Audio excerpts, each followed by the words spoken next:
All right.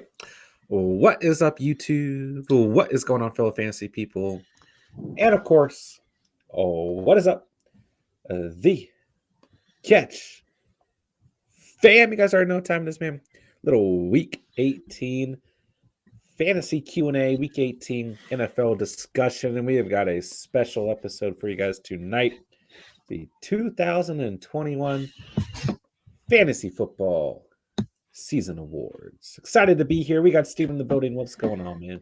What is shaking, brother? What is bacon? Do you have the syrup on your pancakes? That is the question they want answered. And the answer is yes. What type of syrup?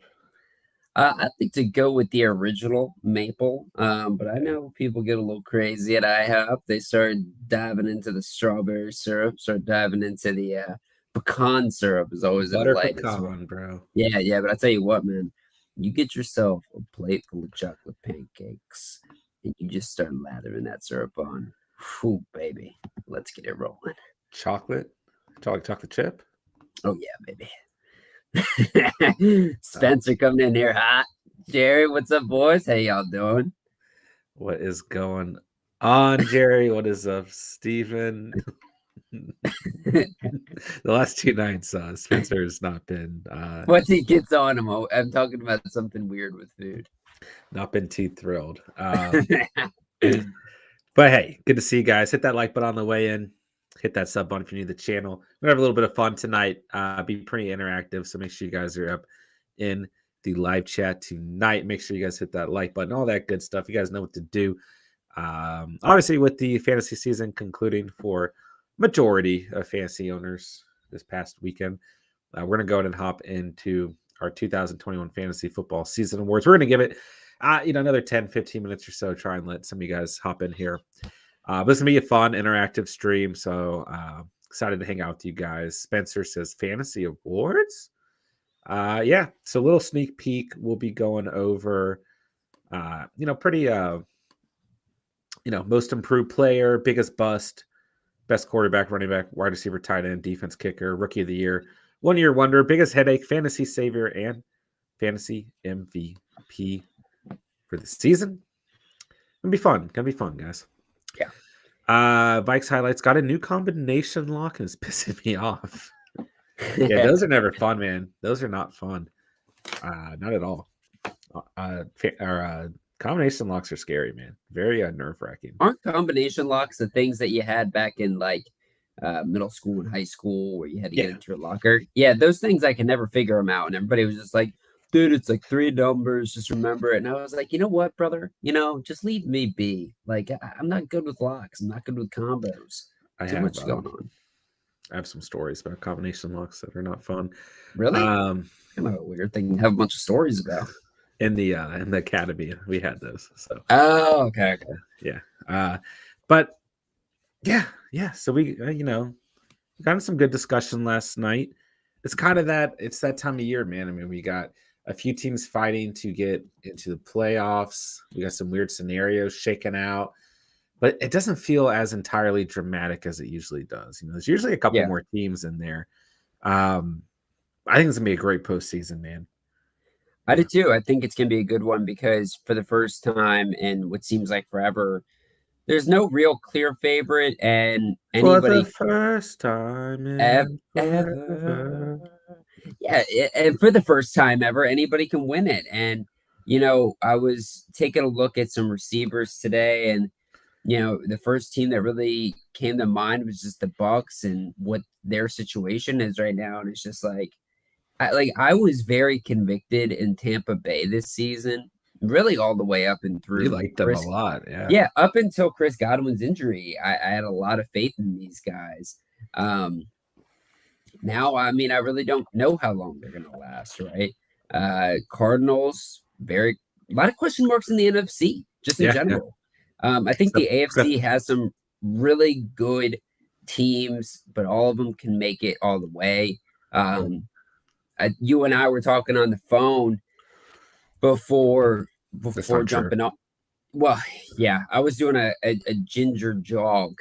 It snowed in the local DMV region, so I had to be ginger with my ankles. But John and I were talking about this Chargers Raiders game in particular, and saying, holy crap, very, very easily could the Raiders win this game. And John, you were saying there's always one team that nobody really wants to see in the playoffs, and that's what happens.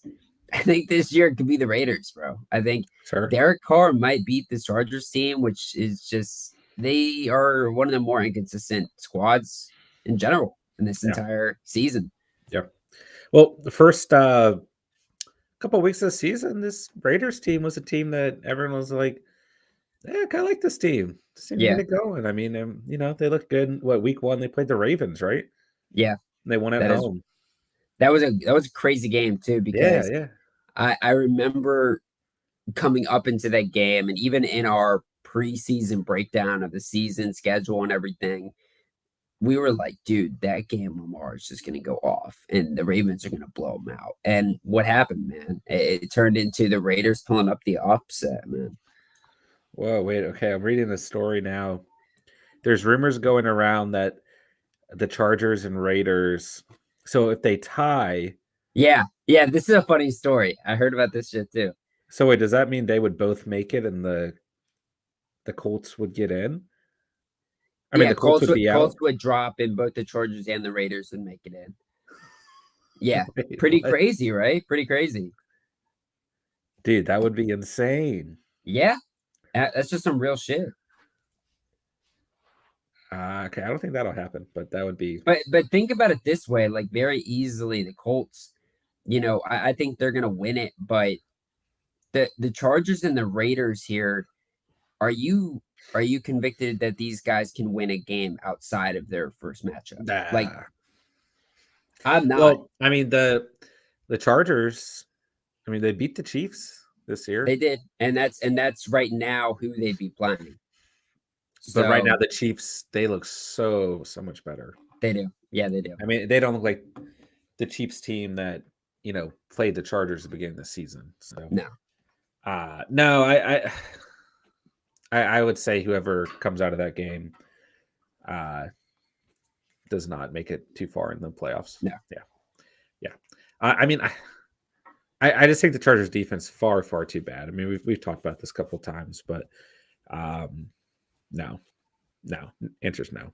And the Chiefs defense, right, obviously just got destroyed by Joe Burrow and that Bengals offense, but I expect this defense to be better, right? I expect this defense to get it done come playoff time. This is a very good squad. I mean, that Bengals offense, bro, right now, Joe Burrow, they're just unloading on everybody. Like, they are a hot team going into the playoffs. And I like them a lot. Joe Mixon getting tested positive for COVID. He's out, a potential fantasy sleeper this week. Samaje Perine for sure. In my opinion, is a good start here. But it's gonna be interesting to see, right? We were also talking about what's the reason for starting Joe Burrow or not this week. It'll be interesting to see if they do have Joe out there, which it's kind of trending that way at this point. Do they rely on the run more, right? That was kind of what my thought process was going to be, that they would rely on the ground game. So Samaje could see a big day. Good old Samaje. He's a great player. He's definitely not a bad backup. Yeah, I'll say, the whole great player, maybe not. Maybe yeah. Great player is probably a stretch, but he's a good player. He's a good backup. He's a good player. Yeah. Shout out to Samaje Perine. So, see, we have Joe Mixon going to be out this week. That news broke today. Outside of that, we got Derrick Henry coming back from IR. Yep. I don't think that he's going to be a fantasy factor this week, personally. Yep. But it's definitely interesting for that dynamic, looking at the Titans overall. I think him and D'Onta Foreman could be a dangerous duo in the playoffs. Foreman's great, man. He's I actually think he's, just said Samaje is great, but I think that Foreman's actually great. I think he was always good. He was hurt early on. He was hurt. Good back from UT from Texas. He was a really good back. Just injuries kind of totally just derailed this guy's start. I think he started off in Houston actually, and it just never really got going. So Sometimes it's also just a situation too. Like even when Deshaun Watson was in Houston, those guys could not run the football. Like they just could not run the ball. I wonder how this offense looks if you split carries. You have Derrick Henry and you split carries with another back as well. Yeah, it'd be different. I still think it's more especially effective. working Henry back in. It could probably Yeah, benefit him. Doesn't it take a could whole load. benefit. I also think Henry, he's one of those backs that gets better with carries, gets better with touches. So I don't know. It'd be interesting to see, but at least for week 18, and then they'll have the bye week more than likely, and then they'll have maybe for that first playoff game, they rely a little bit on Foreman, and then from there, just let your big boy Henry carry you all the way because he could Big boy Henry. with the cold weather.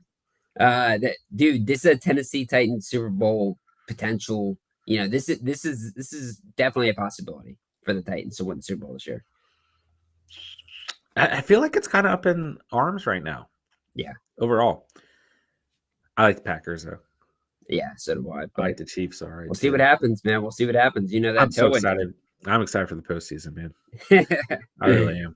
All right, guys. So how we're gonna do this is Steve and I are both gonna have a nominee for each category. We don't know we don't know each other's picks at all, and then from there, you guys get in the live chat. You guys debate it. You guys let us know your thoughts as well, and through my picks, Steven's picks, sorry, and your guys' opinions, we will decide each category. Mhm. And then we'll move on to the next category. So I'm pumped. I think Steven's excited for this. So let's get this set up and let's get it rolling, man. Let's get into it, baby. Let's get into it. All right, give me 1 second. Yeah, Tucker City, yo. What's up, bro? Jerry talking about Andrew Luck. That might trigger Steven. Yeah. I saw a video explaining how good Andrew Luck was and how he was viewed as a GOAT coming into the draft. It was very interesting. I knew it was a big surprise when he retired, but I didn't understand why it was a big deal. Well, Jerry, let me provide some insight as a Colt fan. Yes, this guy was like, you know how they compare Trevor Lawrence to the, Andrew Luck's, Peyton Manning, John Elway's of their respective draft classes. It's like a very prestigious group of prospects coming out. Andrew Luck checked every single box coming out of college. Dude was a genius. The dude could throw a ball like he was already a Hall of Fame type of talent. Then he comes into the league and he's got the wheels too. I mean, this dude checked every box, like I said. Injuries happen, derailed his career. But here's the thing, man. The Colts were a legit Super Bowl contender. I'm not talking playoff contender. Like this was a Super Bowl contending team, and man, the future was bright. And then just out of nowhere, he retires. I mean, it's almost like it literally is like Peyton Manning just retired out of the blue. Like it was that big of a deal. Like this guy was. So you should tell them the story of how. Yeah. This was heartbreaking for me because I was in Alaska on this once in a lifetime trip. Highly recommend going to Alaska if any of you guys get the chance. It's on this 2-week trip. I was driving to another part of Alaska and amazing times, having a blast, bro. Just enjoying the nature, right? I get text, right? Get text. Who is it? Oh, it's John. It's my buddy John, guys. It's my buddy John. And you send me the news about Mr. Andrew Luck retiring. And my entire trip was ruined. I mean, I'm not kidding, guys. My entire trip was ruined. I was depressed. I was angry. And I really never got off of that wave. I mean, that entire football season for me was kind of hurt. Like, you just kind of ruined. And I haven't recovered yet. Yeah. There you go. Yeah. So it's very triggering for Steven. It is very. Yeah. All right, guys. So first category on the board, most improved player. So I'm assuming we're doing this by really at any point in the season. Are we doing from the previous year or during this season? Or either? I think it can be either, but it's more of an explanation to why, but also it like for me mostly it's based off of what he's done so far, right? And then comparing it to what he's done this year. Ooh. Okay. Okay. I think my answer is still fine. What is it? James Conner. I love it. I love it. Yeah. I think James Conner. Tell me, go into it. Go into it. Well, I for Connor, I kind of looked at literally the first 2 weeks of the season and how bad they were. Yeah. I mean, Yep. the Cardinals played phenomenal in week 1. They put up 38 offensive points against Tennessee. They played phenomenal in week 2. They won by a point against Minnesota. They put up 34 total points. And James Conner combined in those 2 games had just over 8 fantasy points. Mm-hmm. Moving forward from weeks 3 through weeks 14, he had double-digit fantasy points in every game except for one. And then he sustained the injury and that loss against Detroit. So he kind of had a stinger during that game. It was an awful game for the Cardinals. And, he sat out, obviously, the next 2 games, right? So, I mean, you could be kind of disappointed in those last couple of weeks and everything. But, I mean, outside of that win against Cleveland where he only had 71 rushing yards and nothing else, he went absolutely crazy this season. I mean, he had a Bonkers. stretch 2, 4, 5, 6, 8, 10, 12, 14 touchdowns weeks 3 through 14. Mm. Yeah. I mean, The touchdowns were so consistent this entire season. yeah, absolutely. So I'll give him my most improved based on this season. Okay.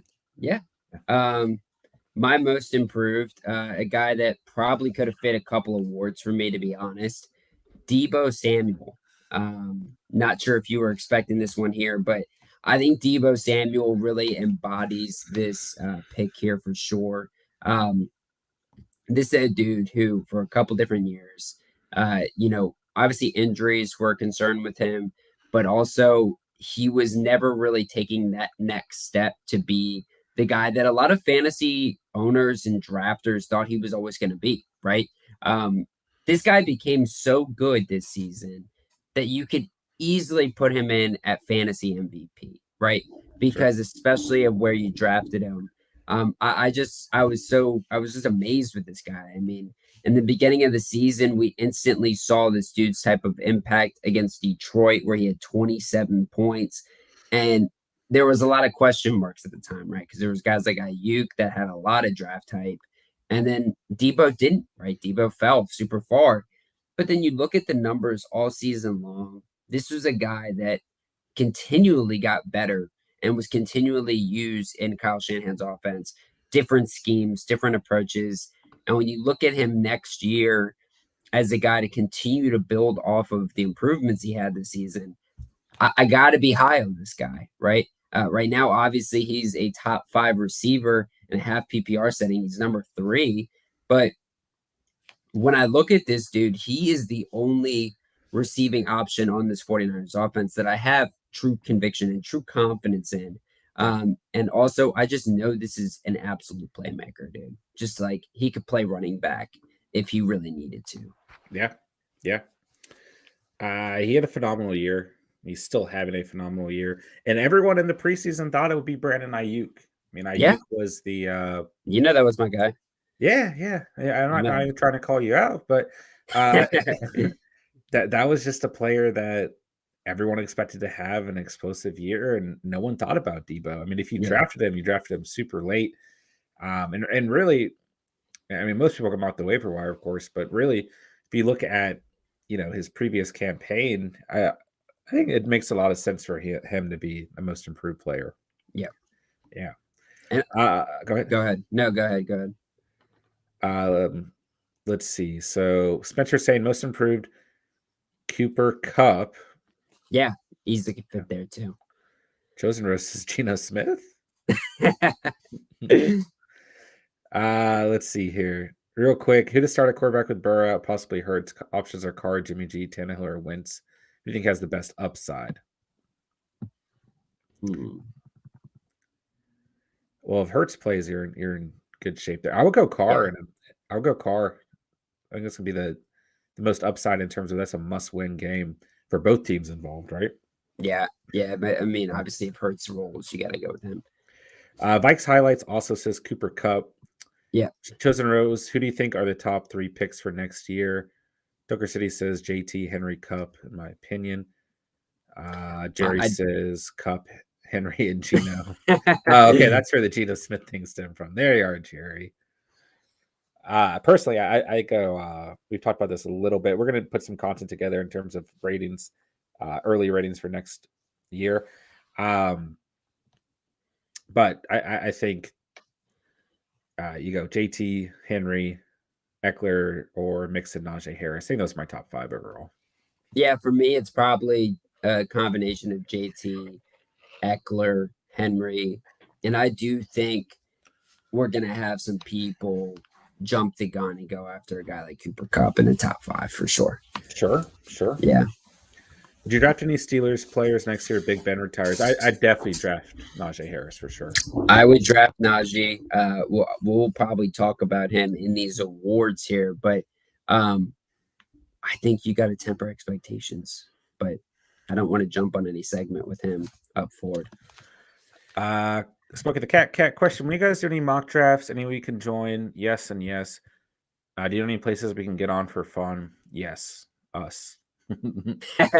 Probably not like this week or next week. I mean, so all of August we'll do a mock draft upload every day, and then a mock draft stream every night. And we will have times where you guys can join as well. And throughout the off season, we can do times where we can do fun, for fun mock drafts too. Yep. I think you kind of sold me on Deebo Samuel for most improved. He was, dude. You were like the biggest truther in Deebo really throughout his entire career, right? This is what the first year I feel like you didn't draft him. So yeah, I did always draft Deebo, didn't I? Yeah, you loved him, and not that it was a bad thing, like because I think what you were on to was the pure talent that this kid had. He just never really got the opportunity. So we saw it this year. We saw him stay healthy. That was a big thing for a lot of players this season. Absolutely. So in terms of biggest bust, this does not include injury. No. And we're not going to include like Calvin Ridley either, because obviously that was frustrating. Sure. Yeah, no injuries for biggest bust. I have a feeling I already know. Yeah, you know who mine is. Who mine is. Yeah. I already know who yours is, so I'm going to let you speak first. Allen Robinson, wide receiver for the Chicago Bears. This was my 3rd round pick. Probably was a lot of your guys' 3rd round draft picks. You at least saw him go off the board around then, maybe 4th round. I think at least my approach in seeing him and the way I viewed him all off season when I was doing my pre-draft on this guy was, this is a dude I can build my team around. Yeah, I know he is going to be a consistent option at the receiver position, be a dude who's going to give me a very stable floor every week. And he's going to have those big weeks. And I still feel confident in the analysis I did because his entire career, regardless of quarterback, he has been able to do it. I'm not, and he still did it with Matt Nagy too, right? So I'm not sure entirely what happened this season.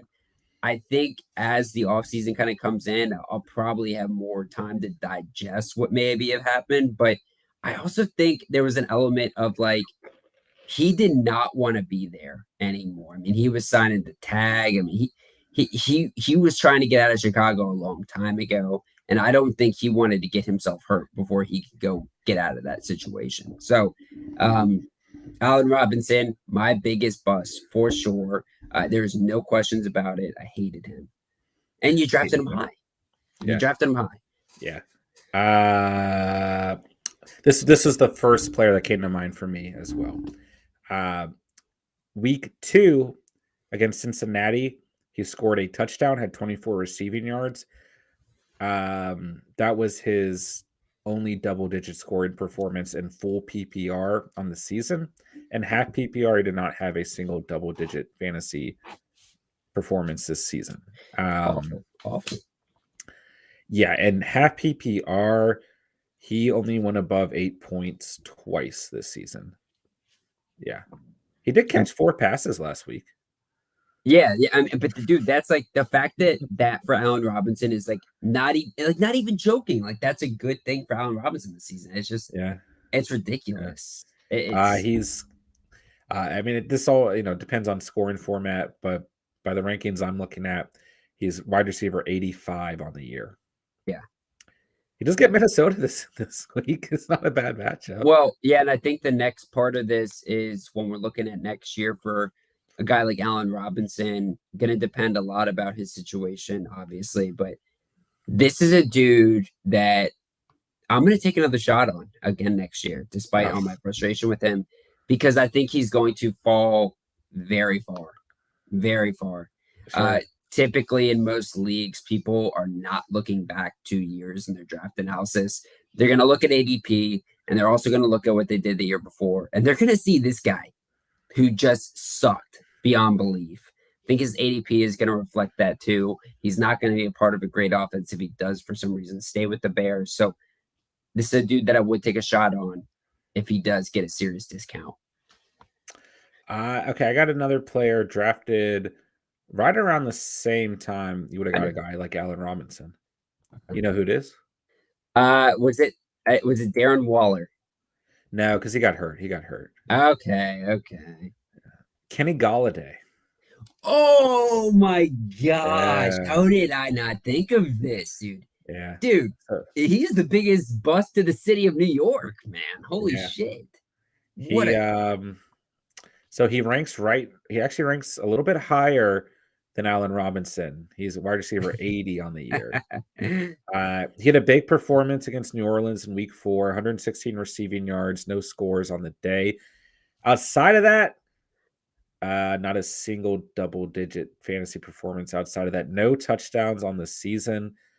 It gets really bad, like weeks 11 through week 16, 6.8 or less points every single week.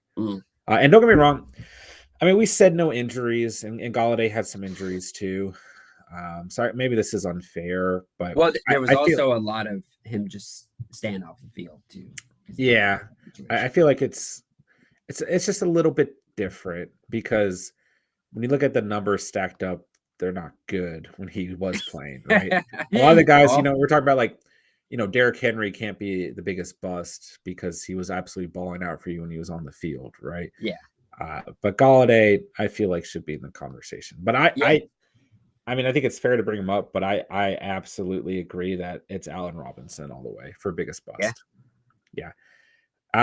Ronald Debo was good last year. He just got injured. When he was there, he was number 1 over Ayuk, so he really just stayed healthy. Sure.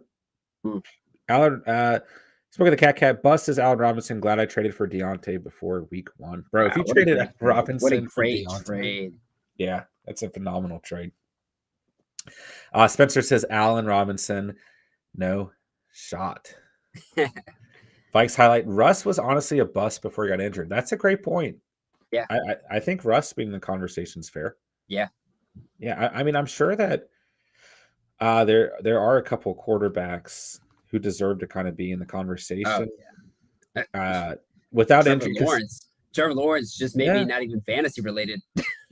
Really, any of the Jaguars, really outside of Robinson, like, there's a lot of potential and a lot of hype around the Jaguars going into the fantasy season. I mean, guys like Laviska Shenault, really that whole receiver core and Trevor Lawrence, people had faith in getting in terms of like late round steals.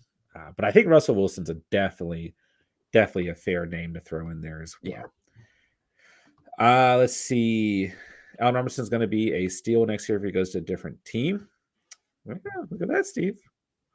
I mean, dude, real recognize real, bro. Spence, I feel you on that, man. Like the talent, you can't deny it at a certain point. The dude is a great receiver. And yeah, I'm just hoping he gets the hell out of there. Vikes highlight, I drafted Galladay. So did Steven. Galladay is up. Oh, wait, no, I'm sorry. He's drafted Robinson. Galladay is up there to compare to how we saw him on the Lions as a mini Megatron. Yeah, that's fair because he was phenomenal. So that's a great point as well. But biggest bust, I think we're going Allen Robinson. Yeah. I think just about anywhere you look, this is what people are saying. All right, let me type it out. Chalk it up there. Ooh, what am I doing? Ronald. I don't think Robinson was ever that great. He was always volume based. He was never really spectacular. I mean, he definitely was not one of those wow type of receivers. I mean, I don't think he has like elite speed or athleticism, but I really liked him. I actually did feel like he was a great route runner, a dude that would. He had great hands too. I mean, this was a dude who would consistently move the chains for a football team, and he was good for your fantasy teams too. And his touchdowns consistency as well. He had a pretty good touchdown rate throughout his entire career. Ronald, yeah, he was good on the Jags, and that is a statement, right?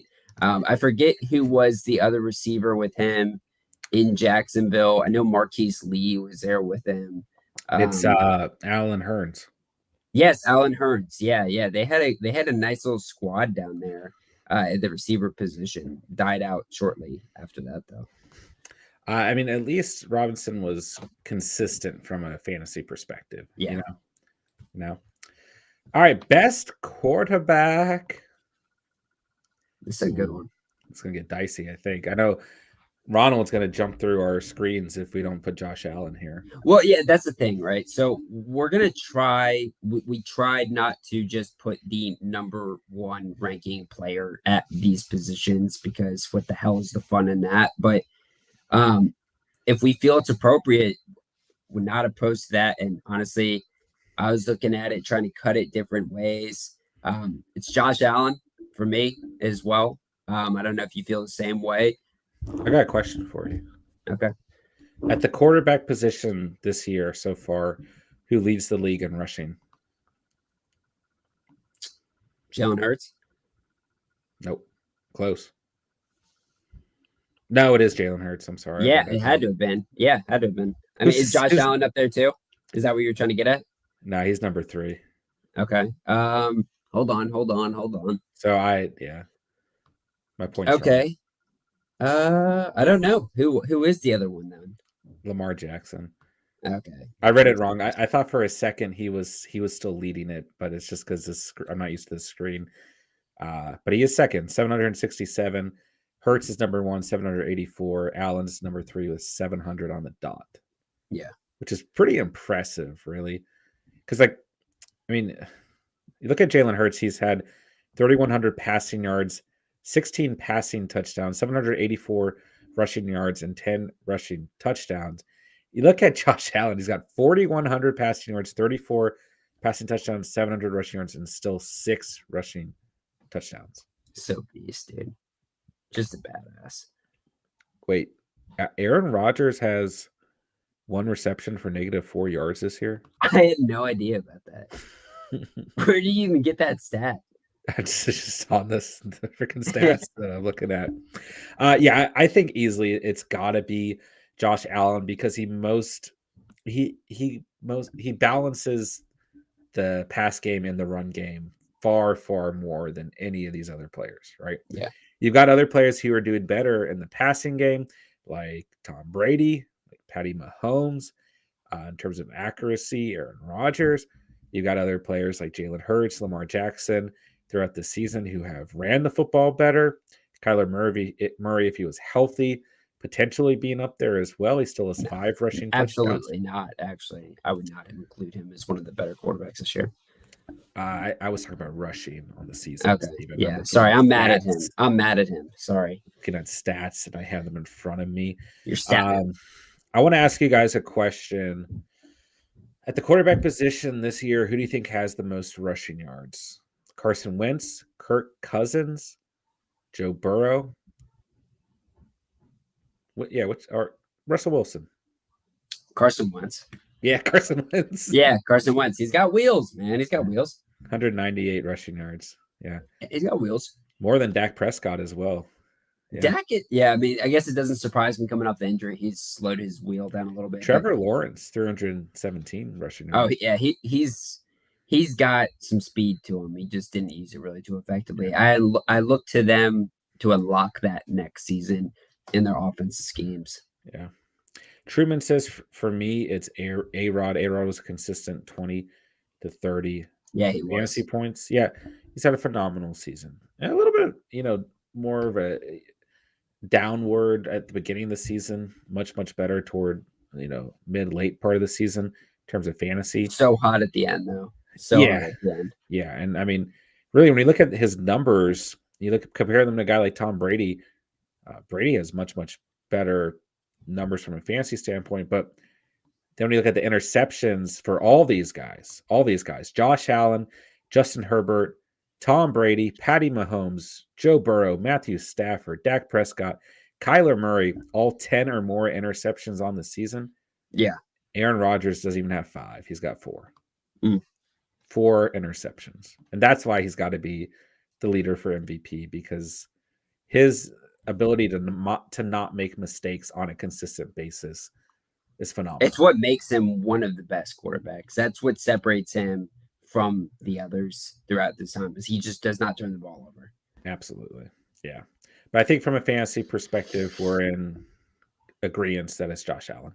Yeah, and I also wanted to just say real quick before we move on from Allen is that in the pre-draft, when we looked at Allen, I was a little bit down on him. I thought he was going to regress, and I honestly thought that was going to hurt him way more than it did. And when you look at the numbers, I mean, his 2020 season was outrageous.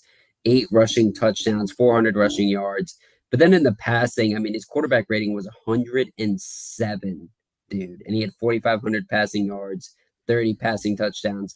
It dropped down to a 92 rating so far for 2021.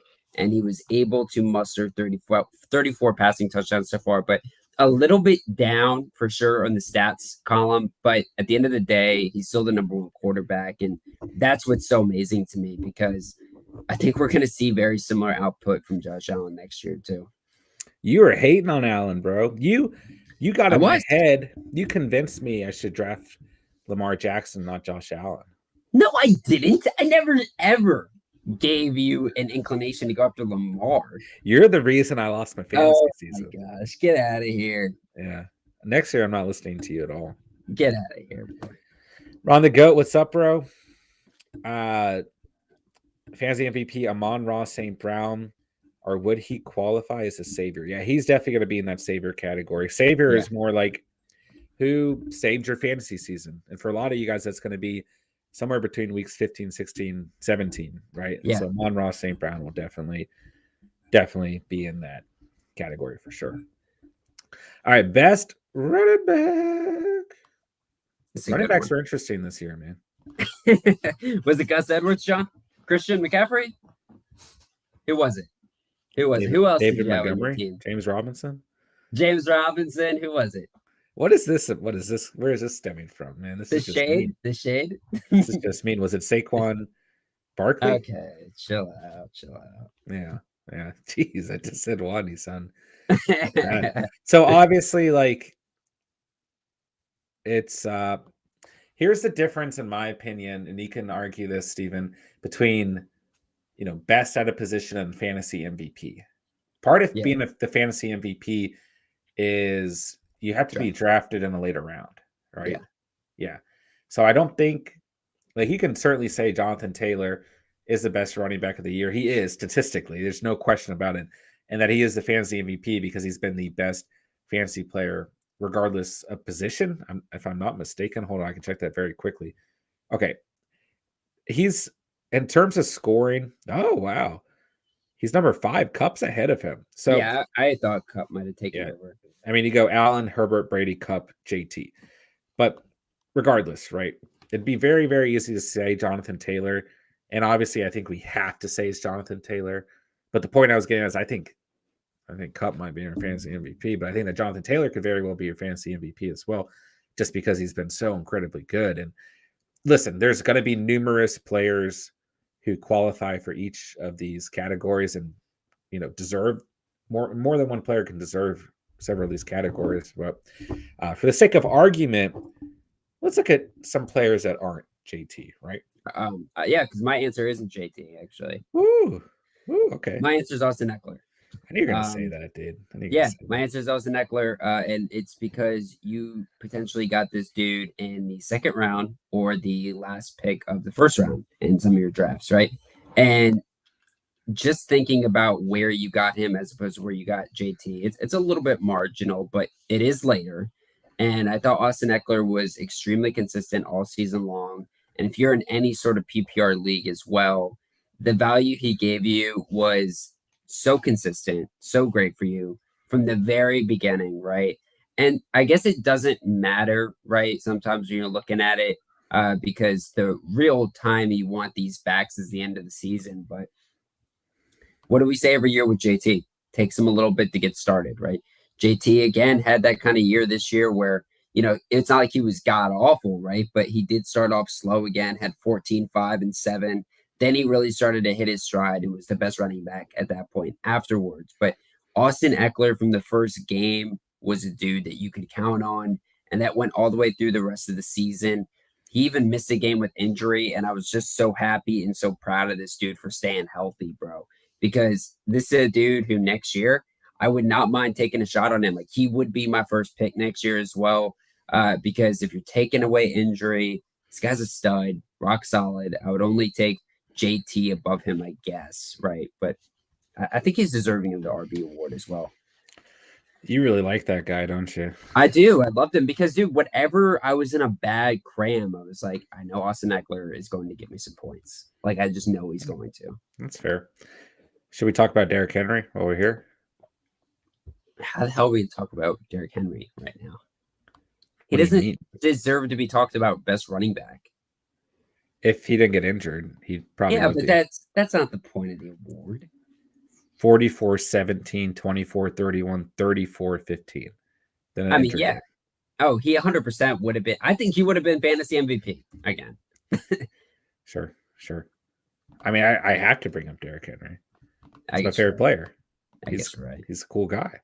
Yeah. Outside of that, I mean, Joe Mixon has to be in the conversation too, as does Najee Harris.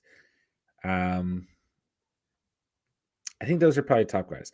Leonard Fournette, surprisingly, I mean, even with him being on IR since last week, he's still RB5. Yeah. And he had some monster games too. I mean, really, when you break it down, he's pretty similar to those guys we just mentioned as well.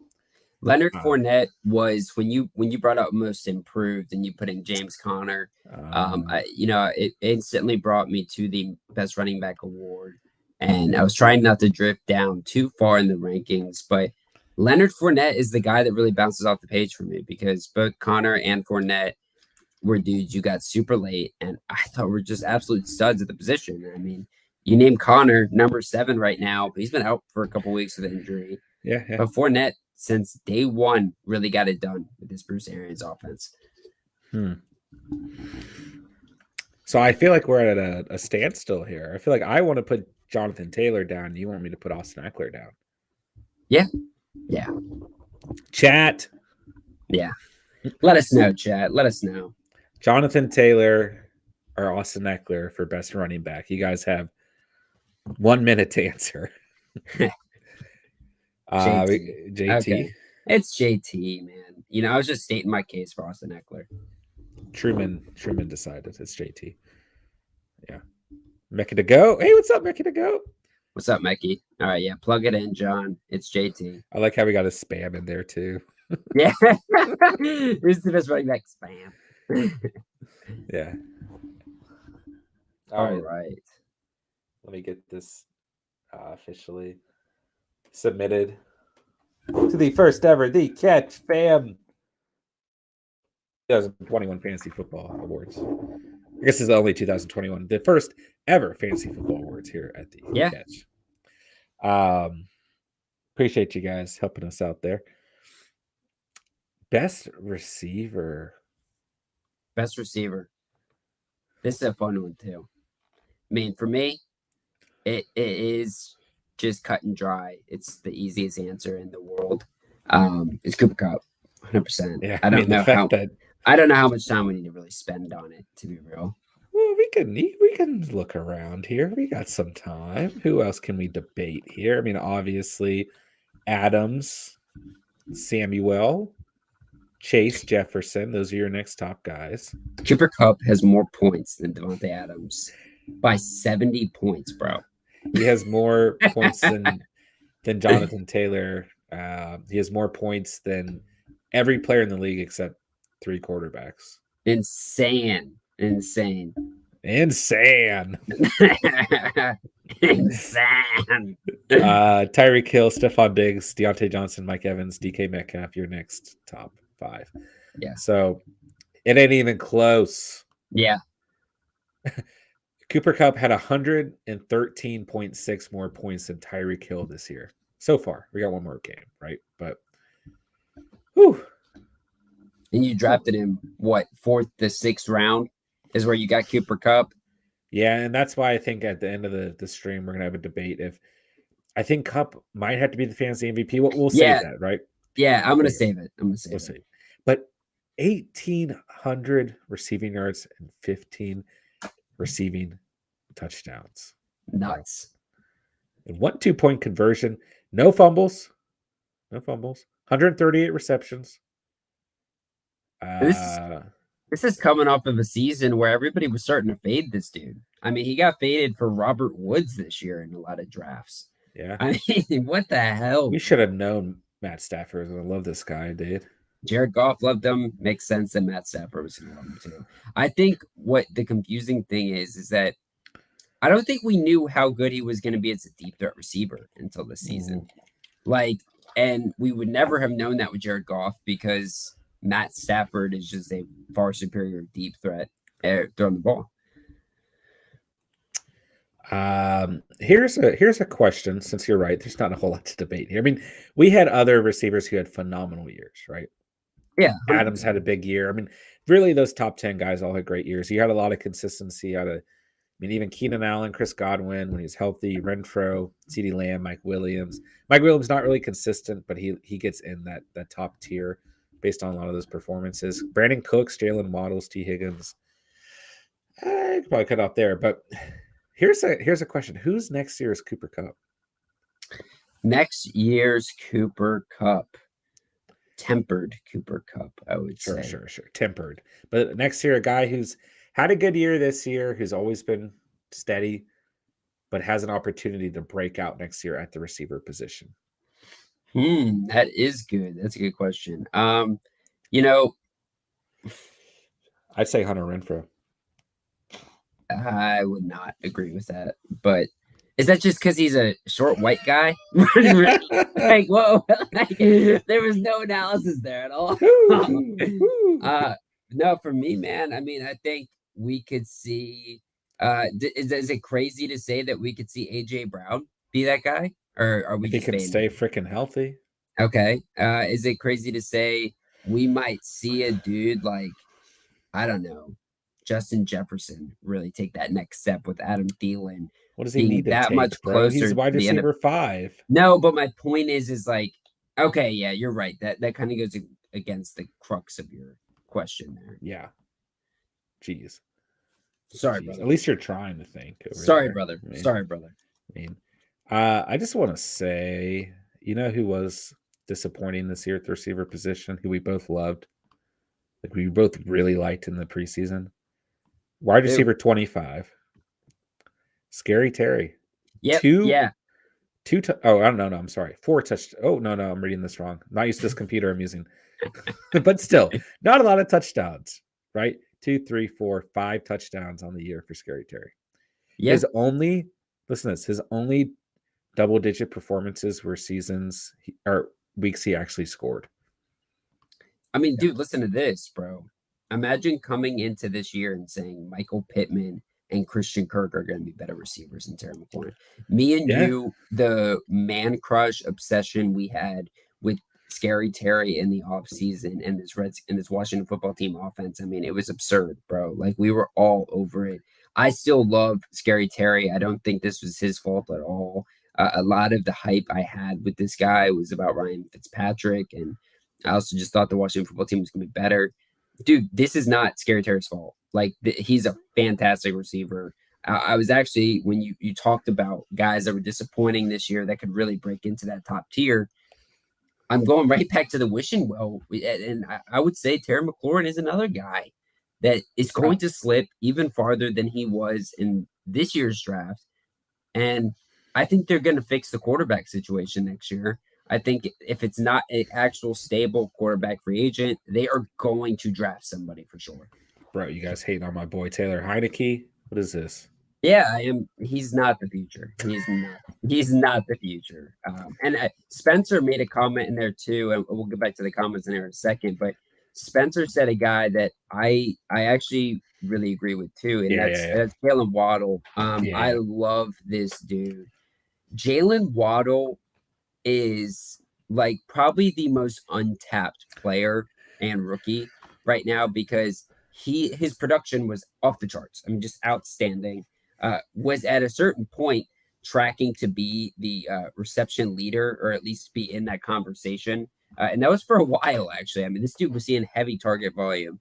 And then that is not even his best skill set. The best skill set about this guy is breaking deep, getting some opportunity there. So we'll see if Tua is the quarterback or not. But they need to make that more part of the offense. And if they do, this is a top 10 quarterback or top 10 wide receiver. No questions asked for me. For sure. For sure. I mean, you guys know that I love the Dolphins in the offseason. You guys should have listened to me. No. You know who else I got to bring up at the receiver position in terms of disappointing year? Hollywood Brown? No, he played well enough, man. He fell off heavily. Just because I'm angry. Just because I'm angry. Oh. Who? Judy. Oh, yeah, man. Judy. That's like a personal bust, bro. That's a personal bust for you. Hey, if you guys weren't here in the mock draft days, I was taking Jerry Judy as like a wide receiver 2 left and right. Everywhere. Left and right. I had Judy in all my mock drafts. Yeah, literally. And he looked good. Draft, I feel like all the thumbnails must have been Jerry Judy. He looked good week 1 before he got hurt too. Oh my gosh. Really still blaming on that? You're like, dude, if he just never got hurt there. No, I'm not. He had a bad season. But I almost wish that he never played the rest of the season because he did look good in week 1. Yeah. What has supported my thesis. So all right. So best wide receiver of the year is Jerry Judy. All right, I'll jot it down. Let's see. I'm gonna try to start catching up with the chat here. Jerry Judy. Let's see here. All right. I spelled Judy wrong. Oh, it's Jeudy. All right, we got Mechie to go. In my opinion, D-Hop is worse than A-Rob. Yeah, I think you could say that too, but injuries. Spencer, best wide receiver, got to be Chase or Cup. Yeah, I mean, all these guys that you guys are mentioning here, Debo, Chase, Cup, all these guys are studs. Laviska Shenault mentioned here by Bikes Highlights HD. Sorry, I left for a second, but just realized, holy hell, Laviska Shenault was so overhyped looking back at it. I was high on Shenault, bro. He was, dude. In the preseason, him and Lawrence showed a really good connection. Yeah, and at the end of the day, too, like we all thought Trevor Lawrence was going to be a better player than he ended up being. So, again, I think the analysis and what you guys thought coming into the season might have been more spot on, but sometimes fantasy football is just fantasy football. And Trevor Lawrence, who's supposed to be the next golden god, sucks. Yeah. Alrighty. Thank you guys for being so involved in the chat. Obviously, we're not going to read every comment, but you guys are having great conversation. We appreciate you guys joining in on the fun tonight with us as well. Best tight end, guys.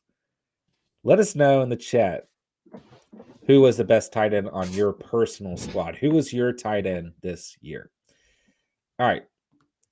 I don't think we are going to have a different answer here, Steve. For me, it's Mark Andrews. I got to put Andrews too, man. Yeah, and Mark Andrews is also a guy I really heavily considered for most improved because Mark Andrews was I ranked him a little bit higher in the preseason rankings than you did, but I didn't sure think about that. I am sure we should go back to those rankings and actually check God, those out. we That should would do a stream where we react to our old videos, that our would be original fun. videos. That Yeah, would be we should fun. do that. Yeah. Um, Um, but yeah, man, I, this guy. I mean, and the other thing about Mark Andrews, which I think kind of submits him as best tight end, is this was a dude that you drafted later than a couple of the other guys like Kelsey, Kittle, Waller, who's not even in the top 10. But you interesting. also saw a guy who performed at peak powers, regardless of who was throwing on the ball. I mean, It's literally, true. It's this true. guy went through the ringer at the quarterback position and he fucking shit on everybody, bro. This guy was my fantasy MVP for my team, probably individually. I mean, this was like the only guy I could really count on outside of Austin Eckler. Yeah, yeah. I have no debating it. I mean, Kelsey's had a phenomenal season. Kelsey's been as consistent as you're going to find at the position. Kelsey's been amazing, but Andrews doesn't have Patty Mahomes thrown to him. No offense to Lamar Jackson, who we both love, but Jackson's not known for his. I mean, he can throw the damn football. Don't get me wrong, but that's not his known skill set, right? And like you just said, it wasn't Lamar Jackson all season throwing the football to him, and he got it done no matter who it was. And on top of that, he had at least 11 more receptions than every single tight end in the league. He had over 200 more receiving yards than every single tight end. And he is tied, believe it or not, with Hunter Henry for most touchdowns. And I believe it. get this, the most 2-point conversions in the league at the tight end position as well. He is tied or he leads every single category except for most rushing touchdowns at the tight end position, which is Travis Kelce. Yeah, I was gonna say probably Travis there. Yeah, he's only got one, but still. And you mentioned him, and I see Simon for president talking about Travis Kelsey as well.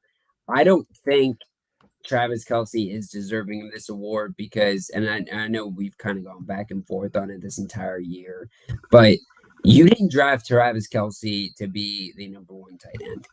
You drafted Travis Kelsey to outperform top wide receivers and top running backs. And flat out, he was disappointing this year. He had stinker games galore, which is not why you drafted this guy. And he didn't even finish as the top tight end. I mean, Well, he could. What? He could in 1 week, technically. No, actually, yeah, technically he could. But it would be a huge game. It'd be a record-setting game. He make me eat my own words. Well, okay, if we're going by points overall, he could. Yeah, he easily could. But he could. I think that there's a couple tight ends that deserve some shout outs here. Okay. Obviously, if George Kittle was healthy this whole season, I think he could be very, very close. I mean, listen, George Kittle, trails Mark Andrews in terms of receiving yards by 300 yards, and he trails Kelsey by just a little under 100 yards, right? And he missed 1, 2, 3, 4 games, right? And he had a stinker of a game in week 12, and he's been pretty bad the last 2 weeks too. But we can't, we got to hold him accountable for those games. But Kittle deserves a shout out because if he was healthy those 4 games, he could be beating Kelsey at least, right? So he deserves some recognition. Another tight end, the only other tight end outside of Andrews and Kelsey who has 1,000 receiving. Well, I want to talk about that. Well, you kind of cut me off, but the only tight end who has over 1,000 receiving yards who's not Andrews and Kelsey. Who do you think it is? It's not Dalton Schultz. I'll give you Dawson Knox. No, it's a good guess. I actually just realized, shout out Dawson Knox, who is actually also tied with Andrews and Henry for most touchdowns at the position. Kyle Pitts, right? Yes, Kyle Pitts. Yeah. Who actually had a phenomenal rookie season. Yeah. Broke the did he break the record or is he still on pace to break the record? Oh, I don't actually know, to be honest. But I think 66 receptions, 1,018 receiving yards. But listen, the expectations we had for Kyle Pitts were just unfair. And he only scored 1 touchdown. He didn't have a great fantasy season. He still had a very good fantasy season. He's still top 5 tight end. I was going to say, you said they're unfair, but people kind of had him in the rankings right where he finished. Sure. They ranked him. Yeah. They ranked him right at 5, Actually, some people ranked him a little bit lower than that, 6 to 7. Finished top 5, right? If he does end up playing against the Saints, I think he's going to add some stats there. But yeah, I was really impressed with Kyle Pitts, and that offense was a hot mess too. Yeah. So, but I love your shout out to Dalton Schultz as well. I do, dude, because this guy. I mean, when you look at the best tight ends, you're talking about a guy that. Trying to think about where we might have had him in our rankings, because I think we did have. We didn't. No, we have Jarwin. Okay, we had Jarwin. Okay, but where did we have those guys? I mean, I think I had them. I think I had Jarwin slightly higher than he did. Yeah, probably. But I think you still had them in the top 25. Yeah. So I was right. Yes, you were. You were. But Schultz has had a great year: 75 receptions, 787 receiving yards, and 6 touchdowns. This is as many touchdowns as George Kittle. That's more touchdowns than Zach Ertz, as many as Rob Gronkowski. So he's had a phenomenal season. Man. Gronk probably deserves a shout out if he was fully healthy. I mean, he started this season looking like the steal of the draft. 25 points in week 1, 17 points in week 2, 2 touchdowns in both those games. Before getting hurt, he missed 1, 2, 3, 4, 5, 6 games this season. He's still tied in 12 on the year. Still was a beast. I mean, I took him in the sleeper league, in the Catch Flam sleeper league. The Catch Flam sleeper league. Sorry. Basically, like 3rd round? Because I was like, I want a piece of Robert Gronkowski. I've never had him before. And obviously the injuries kept continuing, but geez. Who do you think finished right behind Mark Andrews, Travis Kelce, George Kittle, Dalton Schultz, Kyle Pitts, Goddard for the most receiving yards on the year at the tight end position? Jeez, man, that's a pretty deep. I don't know. That's number 7. Number 7 on the year in receiving yards at the position. Mike G. Mike G. I saw a couple shout outs there too. Yeah. Full PPR. Mike Gesicki had a very good season. I mean, Mike Gesicki in the middle of the season was winning you games. I mean, not really the middle, like weeks 3 through 8 or 9 if he played full PPR. You know, outside of that week 10 game he missed. But Mike Gesicki, listen, man, I loved Mike Gesicki in the offseason, okay? And he didn't have nearly as good of a season as I thought he would, but he still had over 700 receiving yards. He just didn't knock in the end zone nearly as much as I thought he would, to be honest. Yeah. Fearmouth. Sorry. Yeah, Fearmouth too. Yeah, I've seen a couple people comment about him. Let's get in the comments actually around like that 856 mark and just start seeing what these guys are saying too, because I see Spence right here. He wants me to shotgun a beer at 750 subs on live stream. We might have to make that a little bit more of a provocative stream. Maybe 850. Maybe 850. We just had a pretty big handstand at 700. Yeah, we did. See I beat a guy 3 times during the regular season. He was my opponent in the quarterfinal. Guess who won? Ooh, yikes. Pitts did not score touchdowns. You need tight ends to score TDs. Absolutely. Yeah, from a fantasy perspective, absolutely. That is what really hurt him all season long. Yeah. I got a lot of guys mentioning Kittle, best tight end. The Muth says we're on the go. Muth is Luth. Yeah. I think we're all in agreement, Andrew. I had Waller everywhere I could, and he let me down, man. Yeah, he did. I had Kelce, but I would say Andrews. Jerry says Andrews easy. Gesicki deserves a shout, says Ron the GOAT. Look at that. I can read the future. Gesicki fell off a cliff at the end. Absolutely true. Tua just decided to start throwing it to Waddle. No one else. Yeah, he did. Yep. It was like Gesicki was like, in a Toy Story where it's just like the old toy just got rid of him, man. Gesicki was long gone. Spencer, I'll do it and send a video. If you do it, I'll do it and send a video you can put up. That might be part of our, like I said before, we're going to be doing some draft combine in the off-season videos. And so we might have to have a little bit of other type of videos like that we get posted up here for you guys. Little shotgunning activities. You guys don't want to see me shotgun a beer. I won't do that. That's not anything I'm capable of.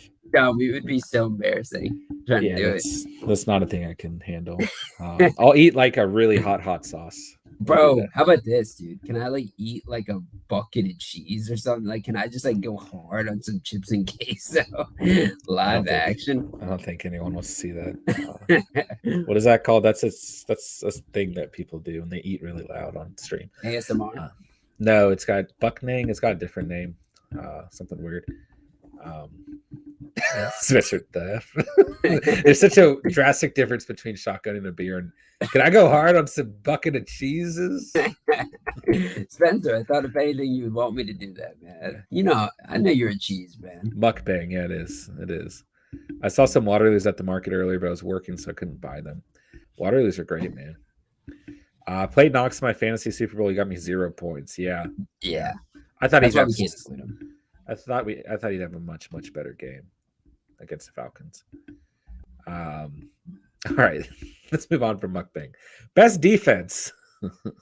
This is currently they are the number one defense, but for me, it's just let's just do it. It's the Cowboys, man, because not only are they the number one defense in the season, this unit has two potential defensive player of the year candidates in Diggs and Michael Parsons. A lot of upside with this unit going forward.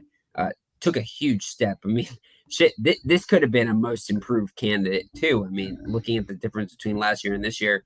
But the difference also with these guys, they were consistent all season long, and they had many games where they had week winning performances for your fantasy teams. And I think that separates them. Obviously, you've got a couple other guys in there like the Patriots and the Bills who started off really hot. But I think the Cowboys were the most consistent and had the biggest upside. So when we're looking at it from a fantasy perspective, they have scored 8 touchdowns so far this season. It's crazy. That is the next highest scoring defense. It's the Patriots. They had 3. Next is the Bills. They had 1. After that, it's the Bucks. They had 2. After that, it's the Colts. They had 3. Guess who's the next team? The closest team to 8 interceptions.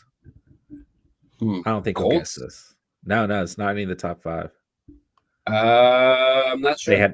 They had 5 interceptions. It was the Philadelphia Eagles. Okay. Shout out to all of our Eagles fans in the Catch Fam. All right. Moral victory. Yeah,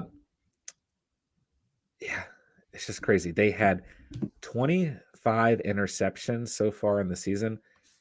That leads the league. The closest team is the Patriots with 23, so they're not far behind. They're not ahead in sacks. That's the only category here that we're lacking in, and fumble recoveries as well. They gave up quite a bit of points too. Yeah, that's the next point I was going to get at. They've allowed 320 points. The Patriots have allowed 258. The Bills have allowed 277. The Bucks and the Colts have both allowed 324, 333 respectively, but still 320 is a fair amount of points to put up 172 fantasy points on the season with. So well, and also I'll take that step further too. I saw today, Diggs, obviously, a great phenom talent. He also has given up 1,000 receiving yards this year, which is one of the most by any corner ever, apparently. And so you're like, holy shit, like this dude, when going one-on-one with people and covering them, he's given up a lot of yards because he's a guy who jumps the rock. He likes to make those big plays. And I think this defense, the way they were coached this year, which led to them being a fantastic fantasy defense, is they were coached to make the big plays, right? And if you got to give some shit up, you got to give some shit up. And similar to the Eagles, too, who rolled like that. And I see Ronald in there saying big play Slay. DJ Slay, Darius Slay had a ton of really crazy plays this year, too, for the Eagles. And when you're looking at fantasy defenses next year, don't draft them, first off, do your streaming. But you're not necessarily always chasing a defense that's good at holding back points, like you're mentioning, right? Yeah. It's more than that. It's about defenses that are going to create turnovers and have that touchdown upside. Ron says Pats deserve a mention. Yeah, they're absolutely next on the list. Yeah, I think for both Steven and I don't want to talk for you, but I think it definitely goes Cowboys, Patriots. For me, it's Cowboys, Pats. I really, really like the Colts and the Dolphins this year as well. Bills and Bucks in there too. Titans, Saints, Packers, Chiefs, all have had good week. But that's the thing. Like once you move into that next tier, like Dolphins, Saints, Titans, Chiefs, Packers, Cardinals, Rams, Dolphins, Eagles, Niners. Rams were a bust to me. Rams are a bust to me. Well, I'm just saying, to like be all honest. these teams have had good weeks, but they're just extremely inconsistent. Yeah, You know? exactly. Like they're great streaming options. Like when they were on, but you know, they weren't consistent at all. The Bears and Vikings had some good weeks this year. The Bengals, but they had some weeks where they were getting you negative points too. Yeah. So I saw Jerry bring up the Panthers as well as being early, very, very good early in the season. That's not true. I mean, that's not untrue. I mean, week 1, 9 points against the Jets. Week 2, 12 points against Jameis Winston and company, the New Orleans Saints. Led the league in interceptions and sacks, I think, weeks 1 and 2, 10 sacks and 3 picks. And they had some good performances later on, too, kind of midseason against Atlanta, 11 points, against New England, 7, Arizona in week 10, they had 12 points, but they got very bad at the end of the season. Yeah, they did. I mean, but they also got banged up, and his offense was so bad, kept putting him in bad positions. Panthers are one defense I want to actually talk about because I mentioned these guys so many times in the Mustard defense videos this year. I think they're very good defense for the future. Obviously, they had their strong performances, very stout against the run. This has got a young secondary with a ton of big time playmakers, and that doesn't even start with the main guy, Stephon Gilmore. So I think there's a lot of promise, a lot of upside for this defense. And once this offense can start hitting it and stop putting them in bad field position, I think this will be one of the better defensives next year too. Here's a crazy thing, right, man? What were the top 3 defenses going into this year's draft? The Rams, Washington, the Rams, and Steelers. Yeah. They were all bad this year. The Ravens were up there too. The Ravens had 76 fantasy points. Washington had 79. That's almost 100 less than the Cowboys. The Steelers, 94. I mean, this is why the Rams 114, much better than the previous teams mentioned. But this is why you can't draft a team. You have to stream, or you have to get that banger early on. Like, if you had the Cowboys on your team this year, there's 1 or 2 scenarios, right? You got them early on because you knew what was going on, or you drafted them because you're a damn Cowboys fan. Yeah, I was gonna say it's not even you knew what was going on. You were a Cowboys fan. I promise you, if you guys have a Cowboys fan in your league, they own the Cowboys this season because they were not a favorite defensively. They were not good defensively last year at all. But I mean, defenses too, when you're looking at drafting them, I mean, no position, nothing in fantasy is prone to more negative regression on a yearly basis than the defensive spot, for a variety of reasons. It's not only personnel, not only strength of schedule, it's also chemistry, it's also game script, and you also have to depend on the offense too to put you in good field position. So it's a variety of factors that really put this defensive year-to-year type of option at a disadvantage, which is, when you see a defense kind of like the Patriots, who is like seemingly just like always a top 5 option, right? It's just even that much more impressive, right? Steelers too. They've had their ups and downs this year, but in the past they've been one of those top defenses too. I thought the Steelers would have a much better year. Yeah, from a fantasy perspective, but I like it with the Cowboys and Capitals too. Yeah, well, I have everyone in capitals, so when I type them out not in capitals, it looked really weird. Yeah. So I don't think anyone's gonna disagree. It's got to be the Cowboys, right? All right, hey, I'm gonna let you take this next segment, bro. I'm gonna let you lead this one, dog. All right, dog. Thank you, dog. Hey, yeah, thanks, dog. You know what time it is, bro. Yep. Thank you, dog. We're talking about the best kicker in the 2021 fantasy football season. It is Mr. Matthew Jeremiah III Gay. Hell yeah, baby. That is not his middle name, but Matt Gay was a legend for me this season. Every week I wanted to recommend Matt Gay to you guys on the must start video list. He ranked number 3 right now. I'm hoping he can finish as the top dog. Probably going to be tight with him and Nick Folk. Money Mack, a potential rookie of the year candidate for the Cincinnati Bengals. This guy's a rookie, and he's the number 2 kicker on the season right now for the Cincinnati Bengals with 148 points. Matt Gay right behind him with 146. Matt Gay is everything you want in a kicker. And to be honest, next year, I'll probably look a lot in his direction because you want a kicker that's going to be paired with a good offense while at the same time that coaching staff understands the importance of making sure every drive ends in points, right? Not a hard ball, not one of these new age, Chargers, Stanley kind of guys that go for it on every fourth down. Matt Gay had a stretch where he had 8 points like every week. And I mean, John, how often do we talk about it? I mean, this guy was the safest 8 to 10 1, 2, points. 3, 4, Yeah. 5 weeks in a row. Yeah, but then he had the big upside too, and the dude Yeah. could hit from any distance. When you're looking at the kicker position, He only has two games this season with less than 8 points. Sorry. yeah, and that's crazy because you see a lot of these top 2 kickers like Money Mack, for instance, who a lot of their value is also derived from 1 or 2 really smash plays, right? Like Money Mack had the 20-point performance in Week 11 against the Raiders. Matt Gay was just a consistent, steady clip around 10 plus every week. And it's like, that's what I want to see from the kicker. That's what I want to see from them. And when I'm doing my recommendations to you guys, that's what I want because I don't want the kicker position to be what burns you on a given week. I'm surprised you went with Matt Gay. Your logic makes sense. Your argument makes a lot of sense. Do you think I was going with Nick Folk? I did. But really, when you look at the numbers in terms of consistency, as great as Nick Folk has been, and as many of those big performances he had, when you look at the numbers in between, some really bad performances, especially.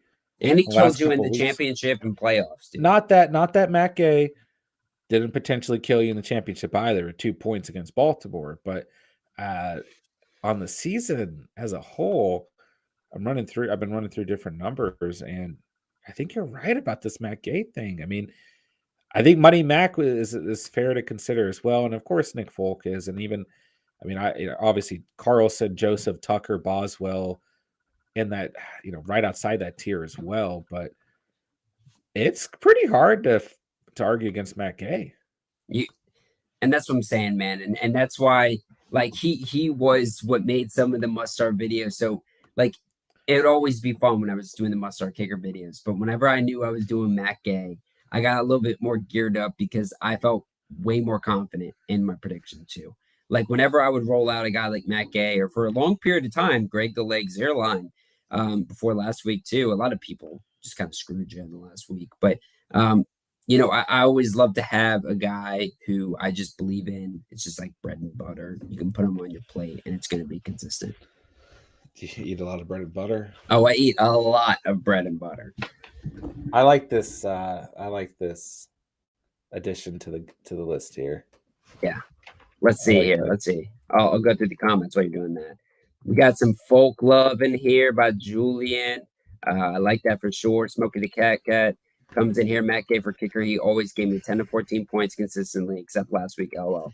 Yeah, man. Right on that page, dude. And that was the case with a lot of people, right? Greg Leg, too. Boz the Goat, Ron. Holy shit, man. Boz was probably one of my most iconic dudes this season. Yeah, I mean, I fell in love with Chris Boswell for a good stretch of the season, and then he started just burning you. But when he got knocked out on that, like fake field goal attempt, and then he just came back and started lighting up teams, I was so sick for that, man. That was hype. I see Jerry coming in here. No love for Young Hao. Yeah. Dude, Young Hao Koo was like low-key disappointing this year, Jerry. He was. When you look at this dude's numbers and you compare him to what he did prior in his career, it's like, what the hell happened to Mr. Koo? And I mean, he comes in at a kicker number 19 with some injuries this year. Awful. But who else was disappointing who had a big season last year is Jason Sanders of the Dolphins coming in. Yeah, Jason Sanders was kicker awful. number 20. He had over 170 fantasy points last season.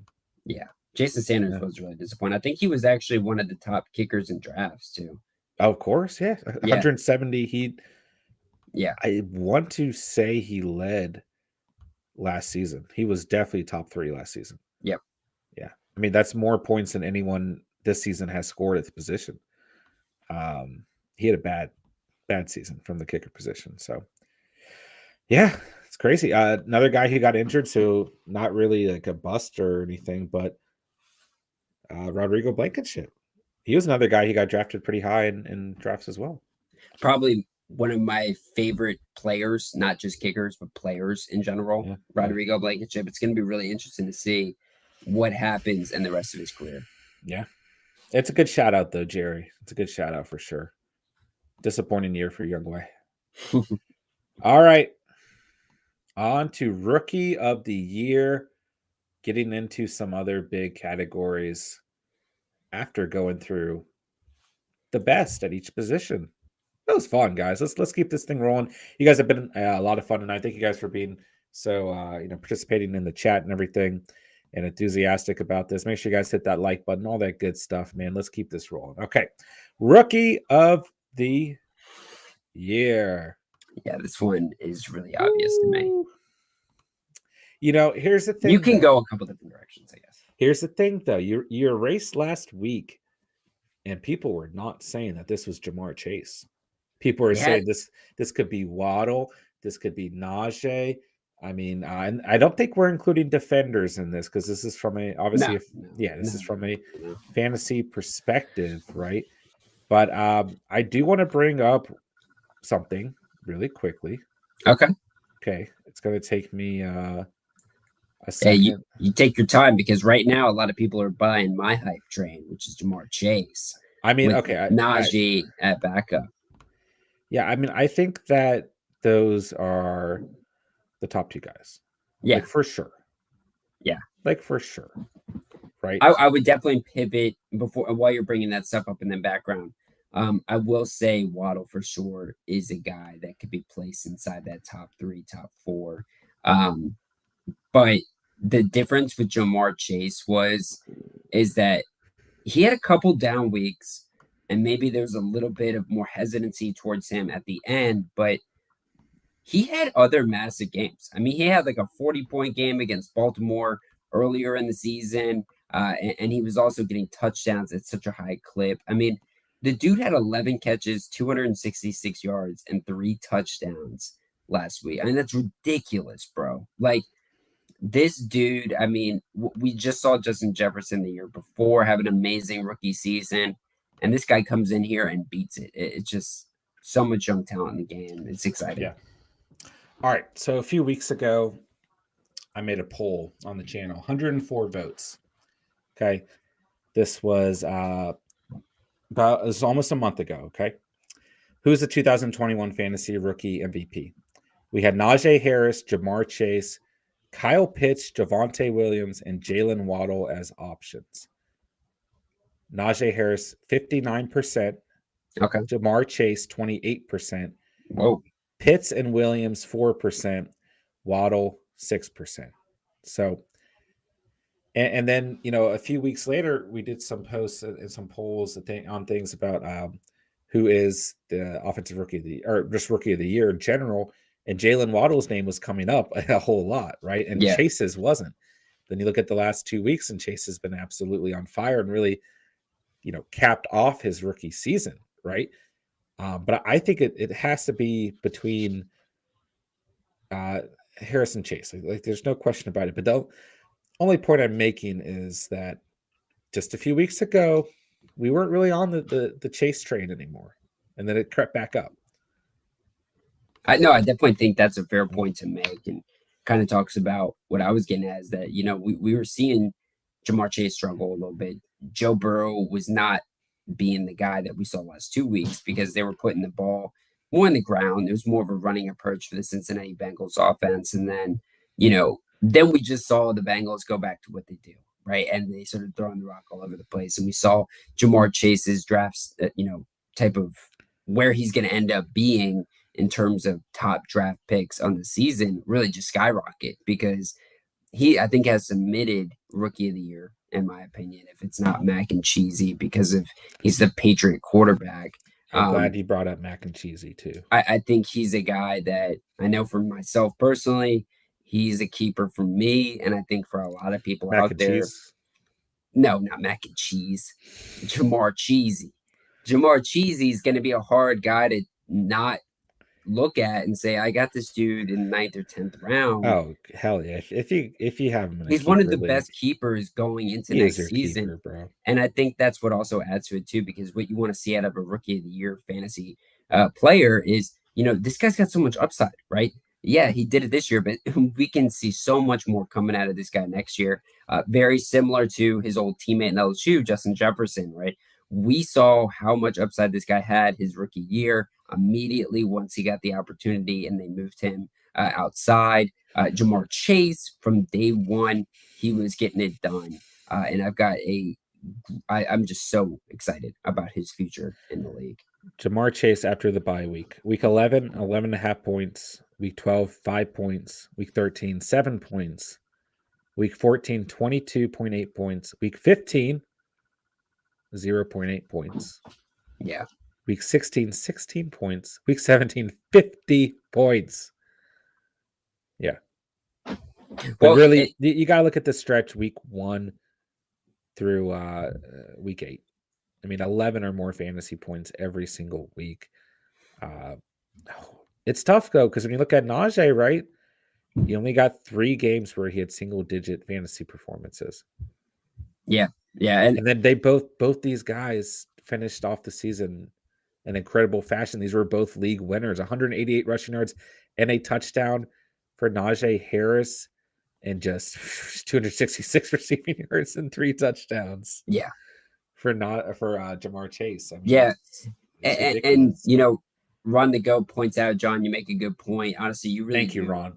No, you really do make a good point. And I want to, I'm biased for sure.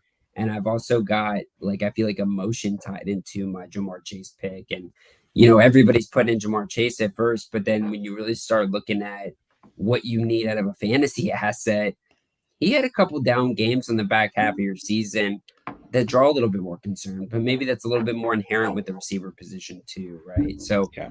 I'm still grounded. I still think Jamar Chase is rookie of the year, but I think it's a lot closer to 50-50 this season than maybe it would have expected off of seeing last week's performance. But I will say this, right? Talked about it earlier. I think personally, the futures of Najee and Jamar are different. I have a lot more optimism about Jamar Chase. I think Najee Harris, it'll be interesting to see how this really develops over the next year or two, because I think Ben Roethlisberger gave him a safe floor for a majority of the season with all the passing work he saw. I mean, do you remember when this guy was seeing 15 targets a game? I mean, you could make the argument too, on the other hand, though, right? With a new quarterback, with an improved offense, his volume goes up, his efficiency is going to go up. So it's just going to be interesting. Najee Harris just fine. Don't listen. This is propaganda. I'm sorry you guys have to listen to this.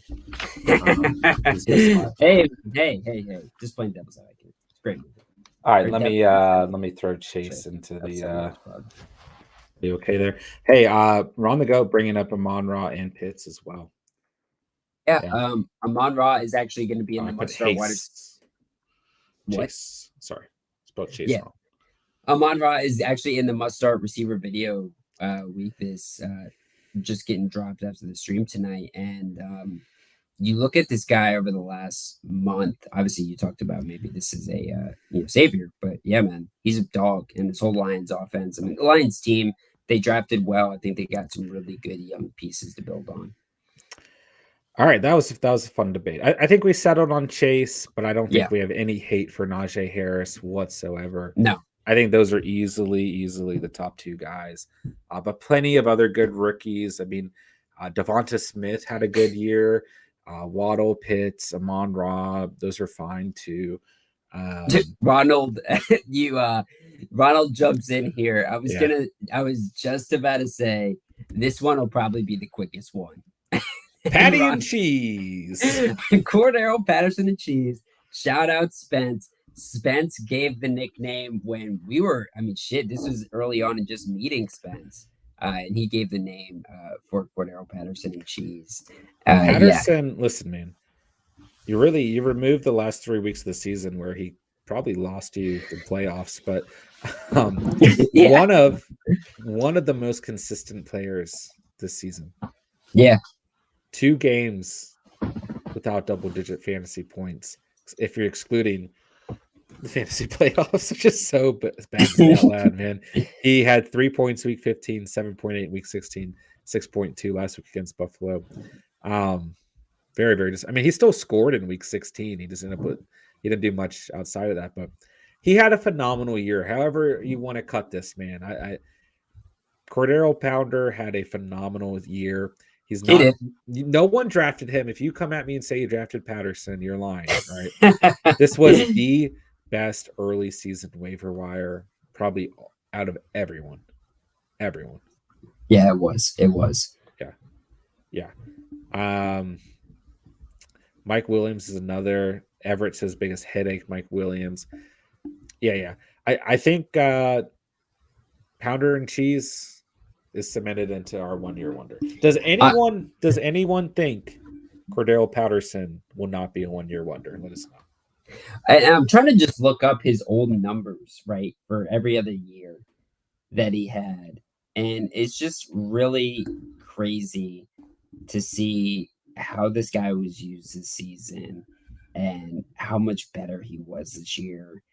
I mean, Arthur Smith really unlocked him. This is a guy who has been in the league since, guess what year he entered the league, John? Oh, gosh, I don't know. 2013.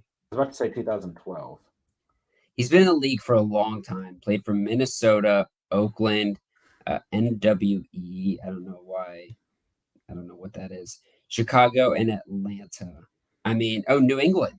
I forgot he was a New England Patriot. Yeah. Oh my gosh. Yeah. And he finally he's the perfect definition of a journeyman. But he's also, I would say, like the perfect definition of just how crazy and wacky this fantasy season was. Yeah. Just a delight. I've got his jersey on right now. Cordero Patterson and Cheese. This is going to be that jersey that you look back at in 5-10 years and you're like, what the fuck? Who the fuck is that? Dude, you can't forget the Pounder. No, I'm not gonna forget Cordero Patterson and Cheese, but it's definitely one of those jerseys where you're just gonna be like, oh my gosh, yeah, remember that year? And we'll be making a video in 10 years. Paul, what's up, bro? Derrick Henry could still win the fantasy MVP even though he didn't play half the year. I brought him up during best running back, so he's gotten some love tonight as well. Jerry Johnson was saying, if you have the conviction, go for it. Is that correct?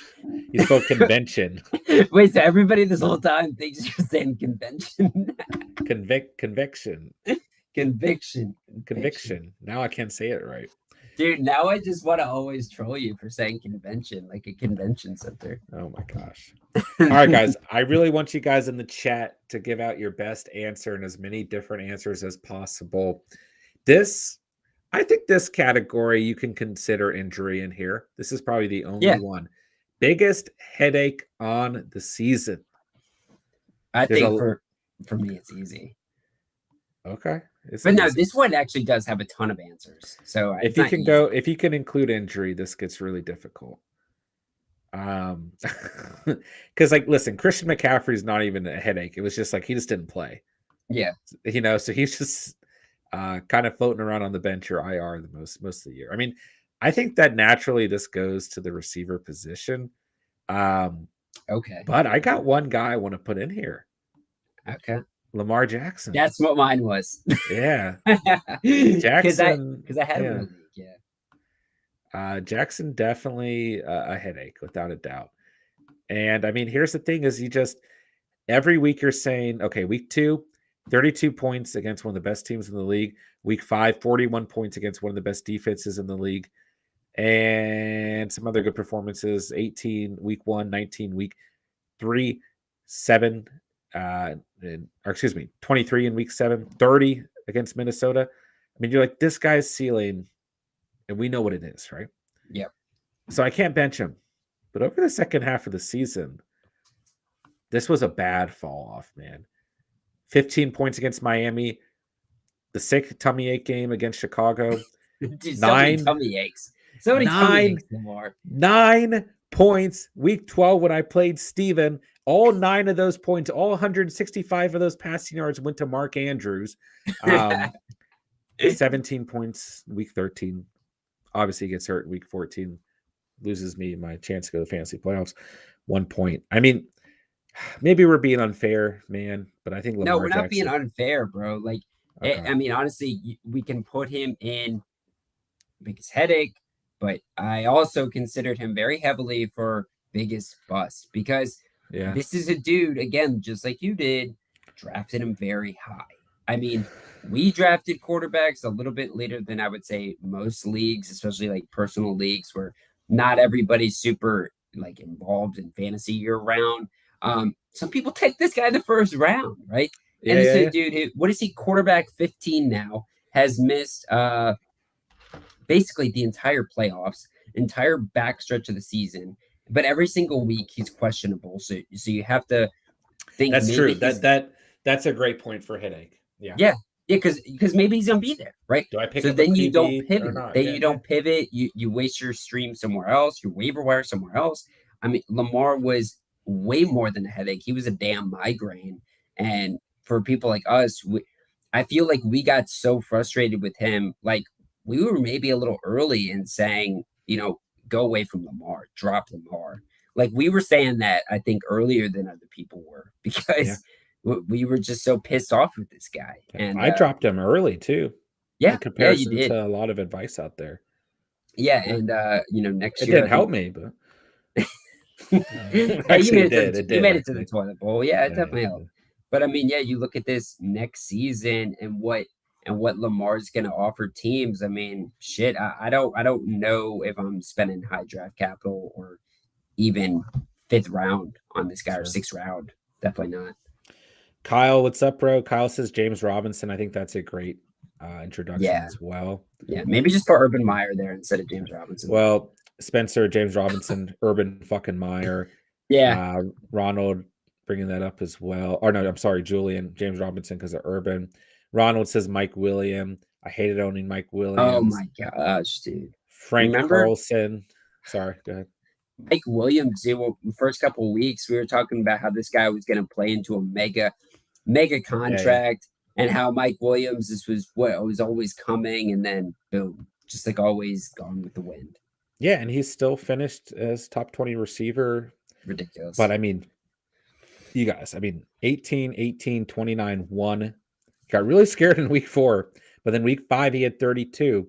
Then he goes 3, bye week 2, 6, 5, 18, 5, 13, 9, 6, 0, 13. Yeah. Yeah. Definitely a headache. Definitely a confusing player. Do I start him? I can't drop him. I know his ceiling. Do I trust starting him? Probably not. But if I bench him, he goes off, right? Mm-hmm. Definitely a good candidate. I think James Robinson's a great candidate in there as well. Let's see here. Frank Carlson, CeeDee Lamb was a headache. Sure. CeeDee Lamb was so disappointing this entire year, man. It's just like, okay, I got to start him. He had that one huge game. And that's a crazy thing, right? Is he finished pretty close to Michael? Number 15 on the year. He came out blazing, 104 receiving yards against Tampa Bay and a touchdown. And he went 13-8-2, 16-31 against New England of all teams. Yeah. 14, 3, 25, 2, 0, 15, 11. Then the playoffs championship, 8-8-6. Yeah, you could definitely. I would say he so far in the comments, guys. That one is my most frustrating that you guys have commented so far because I loved him coming You into loved this. him, huh? I was obsessed with CeeDee Lamb. I still am. And there's really also no rhyme or reason why he's not a more, consistent player at fantasy. And also, too, it's just like the fact that you had to play him every week.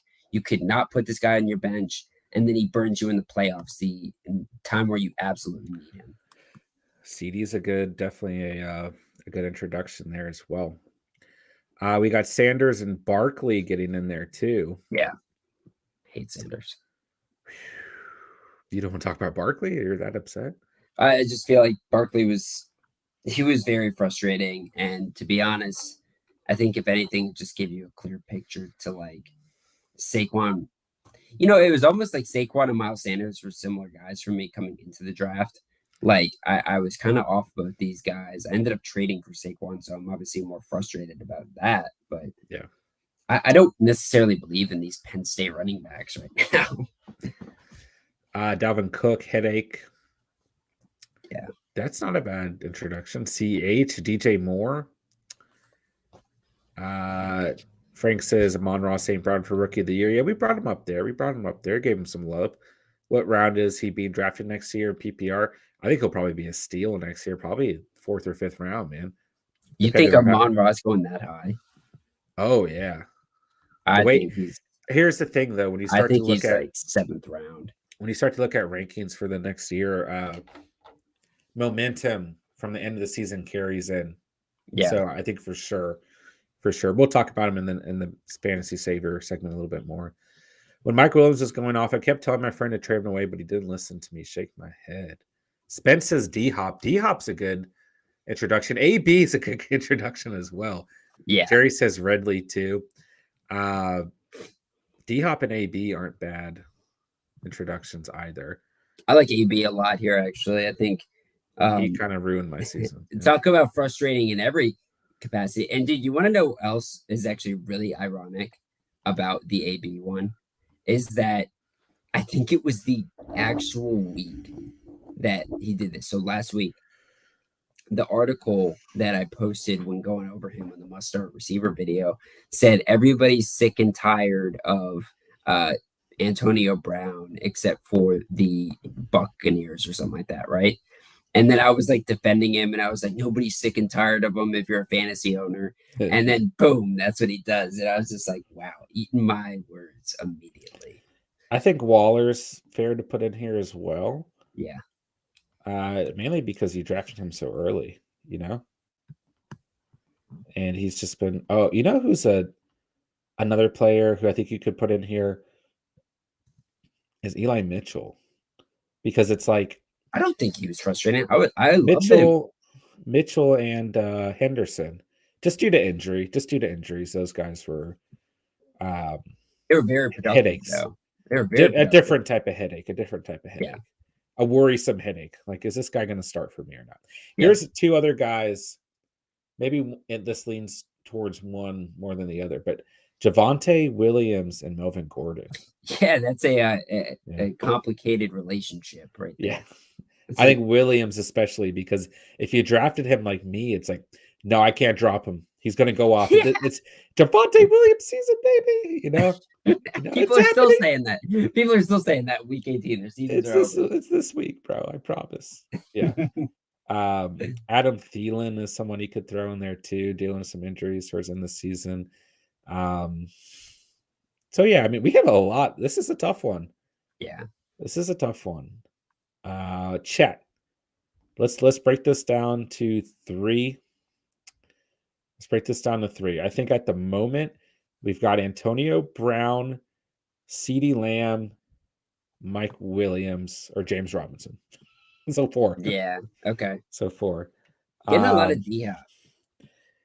You want to throw D-Hop in there too? Yeah. I want to throw D-Hop in there too. So we got AB. Yep.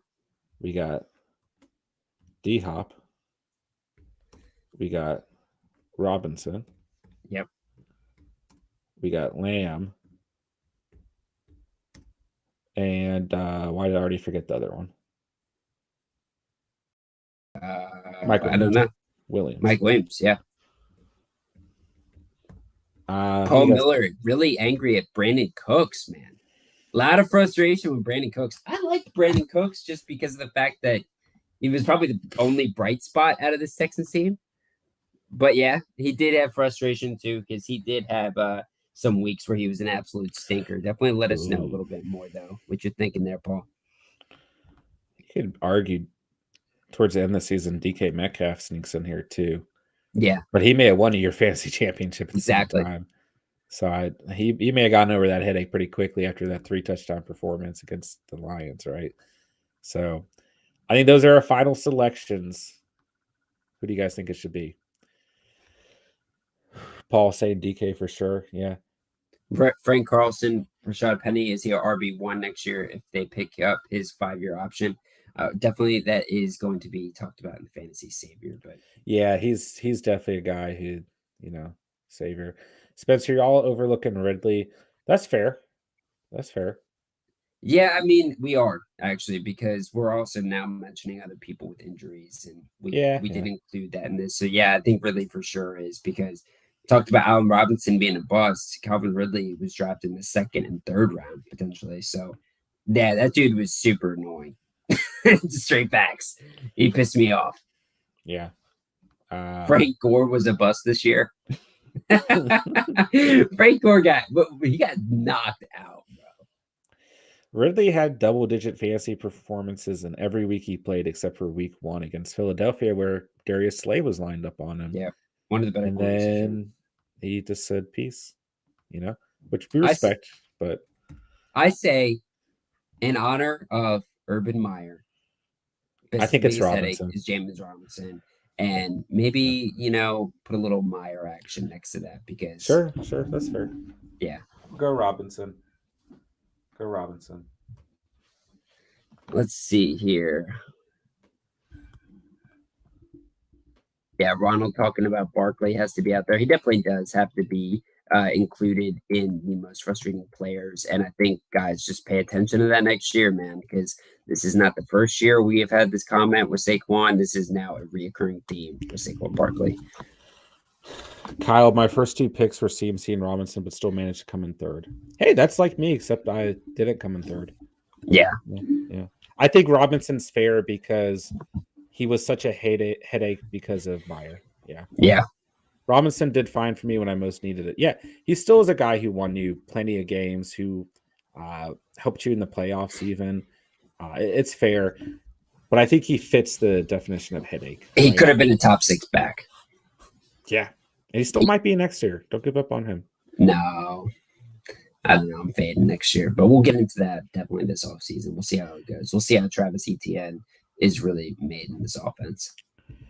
Jalen Hurts, top 3 quarterback next year. Philly has 3 first-round picks.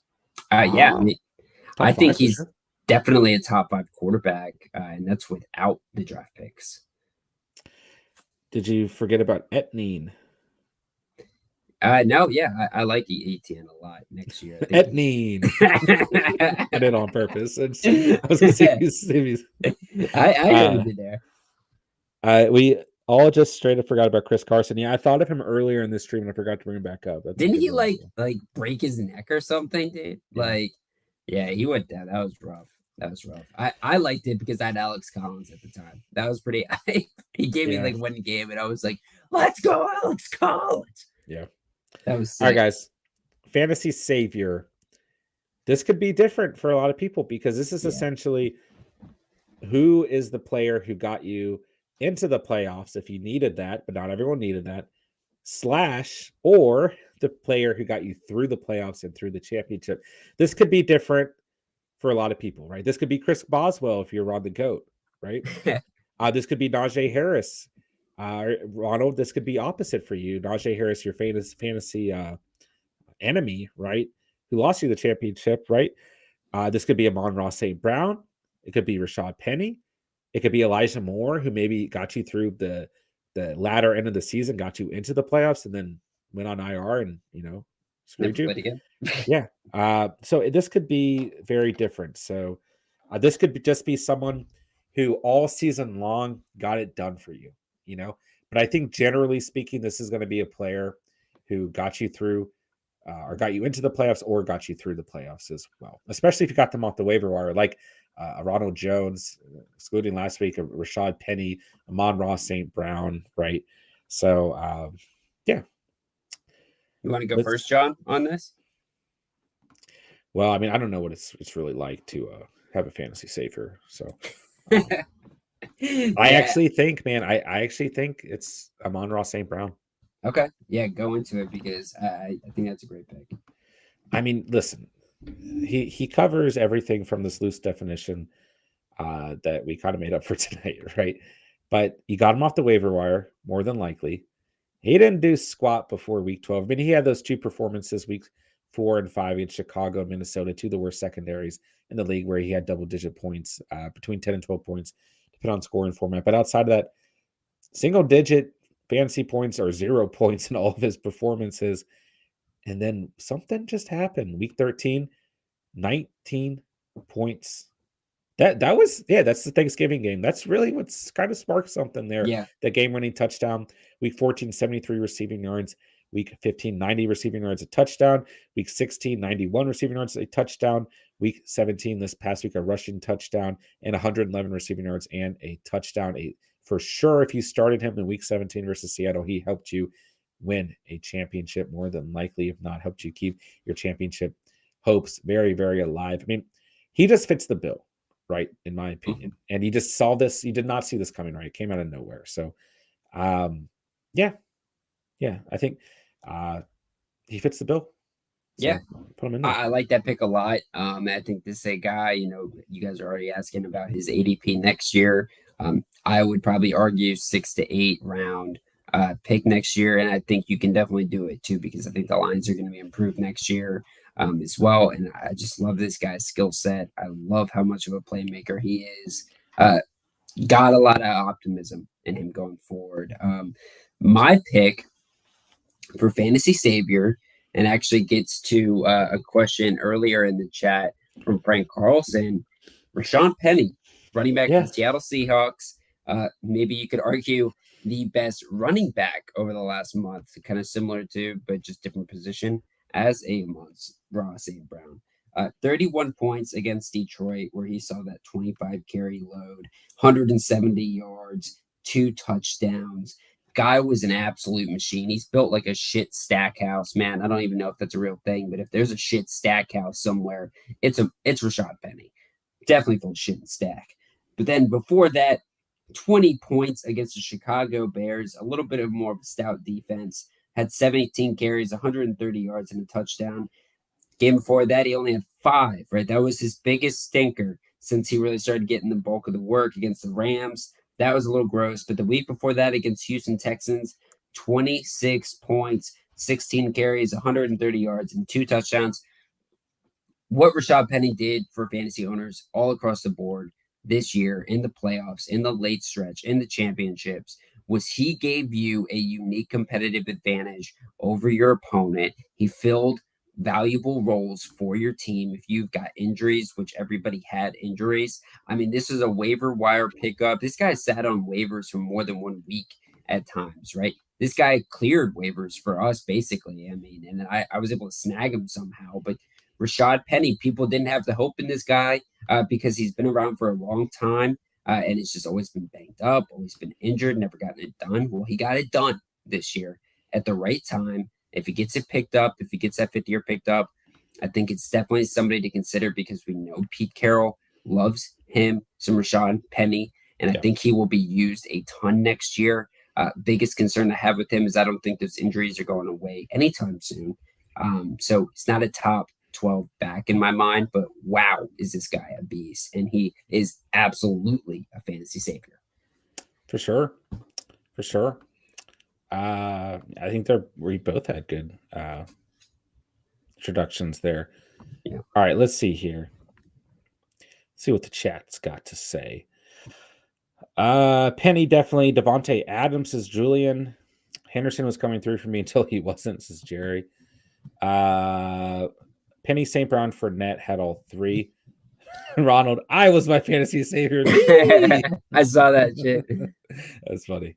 I might say Andrews. He's reliable and was often the position that won me the game. I like that pick a lot, Jerry. Yeah. That's a good pick right there. I don't mind St. Brown there. Probably my biggest miss this year is not buying St. Brown. Yeah. Mark Andrews could squeeze in here. Fournette, I drafted in the 8th round. Yeah. Pittman Jr. is a good addition as well, Julian. Ronald, Swift happened. John was a direct correlation to Swift missing time. Yeah, that makes perfect sense as well. That's absolutely true. Adams or Pittman, says Julian. My savior for week 15 through 17 championship is in week 18 is Amon-Ra St. Brown. Yep. Team is unstoppable in the catch family. That's absolutely true, Jerry. It was. Yeah, I'm looking forward to beating Ronald next season. Bring it. Yeah, if I get first pick, anyone will the trade for it. Yeah. Spencer, baby. I've got your name written up on the board. I can't wait to take you down next year. No way in hell am I trading my first pick or any pick with you. I think another fair addition to Fantasy Savior is Sony Michel. Yeah. Somebody got over the second half of the season. Between weeks 13 and 17, he had 12 or more fantasy points in every game except week 14 against Arizona. And I mean, 20 points in week 16 and 17 points in week 17. So I think he's a good addition as well. But I think looking at the chat, and because anything I say is better than what Steven says, it's got to be Amon-Ra St. Brown. Yeah, it's Amon-Ra St. Brown too. I think Penny's right there, though. And just to throw out another name here, because maybe he doesn't get thrown in this category a lot, but Joe Burrow, because I think that's in great the championship stretch. I mean, dude lit it up. I mean, and this was a guy who, again, right, he definitely was not a top 6 quarterback for the entire season, right? But he had those 2 massive weeks that just won you your leagues more than likely. So I think he's absolutely a savior too. I think Burrow's a great addition too. I like that. I really do. Fantasy MVP. Here we come. Although this one, it might be a little bit more straightforward than some of the more, debate topics because, for me, at least it is. It's straightforward to me. But John, I want to hear your thoughts here because for me, it's Cooper Kupp. I think it's got to be Kupp. Yeah. It's got to be Kupp, man. As good as JT has been all season, as good as Henry was when he was healthy, as good as Debo was, especially where you got him, I still think Kupp was the guy. It boils down to JT or Kupp at the end of the day. No matter how you swing it, we could sit here for half an hour and play devil's advocate if we wanted to, but I just don't think it's worth it. Yeah, I mean, Cooper Kupp's numbers are better than everybody's, and he's basically except Tom Brady, Justin Herbert, Josh Allen. Yeah, okay, so he's basically but still better than everyone else. Yeah, he's an elite QB1 is essentially, and that's such an unfair advantage. And now he's also on pace to break Jerry Rice's records, basically every record that's in the book. He might have 2,000 receiving yards, bro. Yeah, it's just ridiculous. And dude, not to kind of get back on the same joke of Hunter Renfrow, Cooper Kupp, but if you were to have been told who's gonna maybe have 2,000 receiving yards, Cooper Kupp is not anywhere in my top 10. He doesn't have the profile for it over his entire career. You know who was on pace to do it? Was it Jefferson? Beginning of the year was Tyreek Hill. Okay. He had two games, 180 receiving yards, 190 receiving yards, weeks 1 through 4. He was on pace to do it. That was a thing at the beginning of the season. He could definitely do something like that too, though. I've done it with him in Madden, but he's so frustrating to play against in Madden. Oh yeah, for sure. I mean, what Kupp has done this year, man. I mean, it's just not even fair. He's had at least 90 receiving yards in every game except for week 4. Crazy. Every game.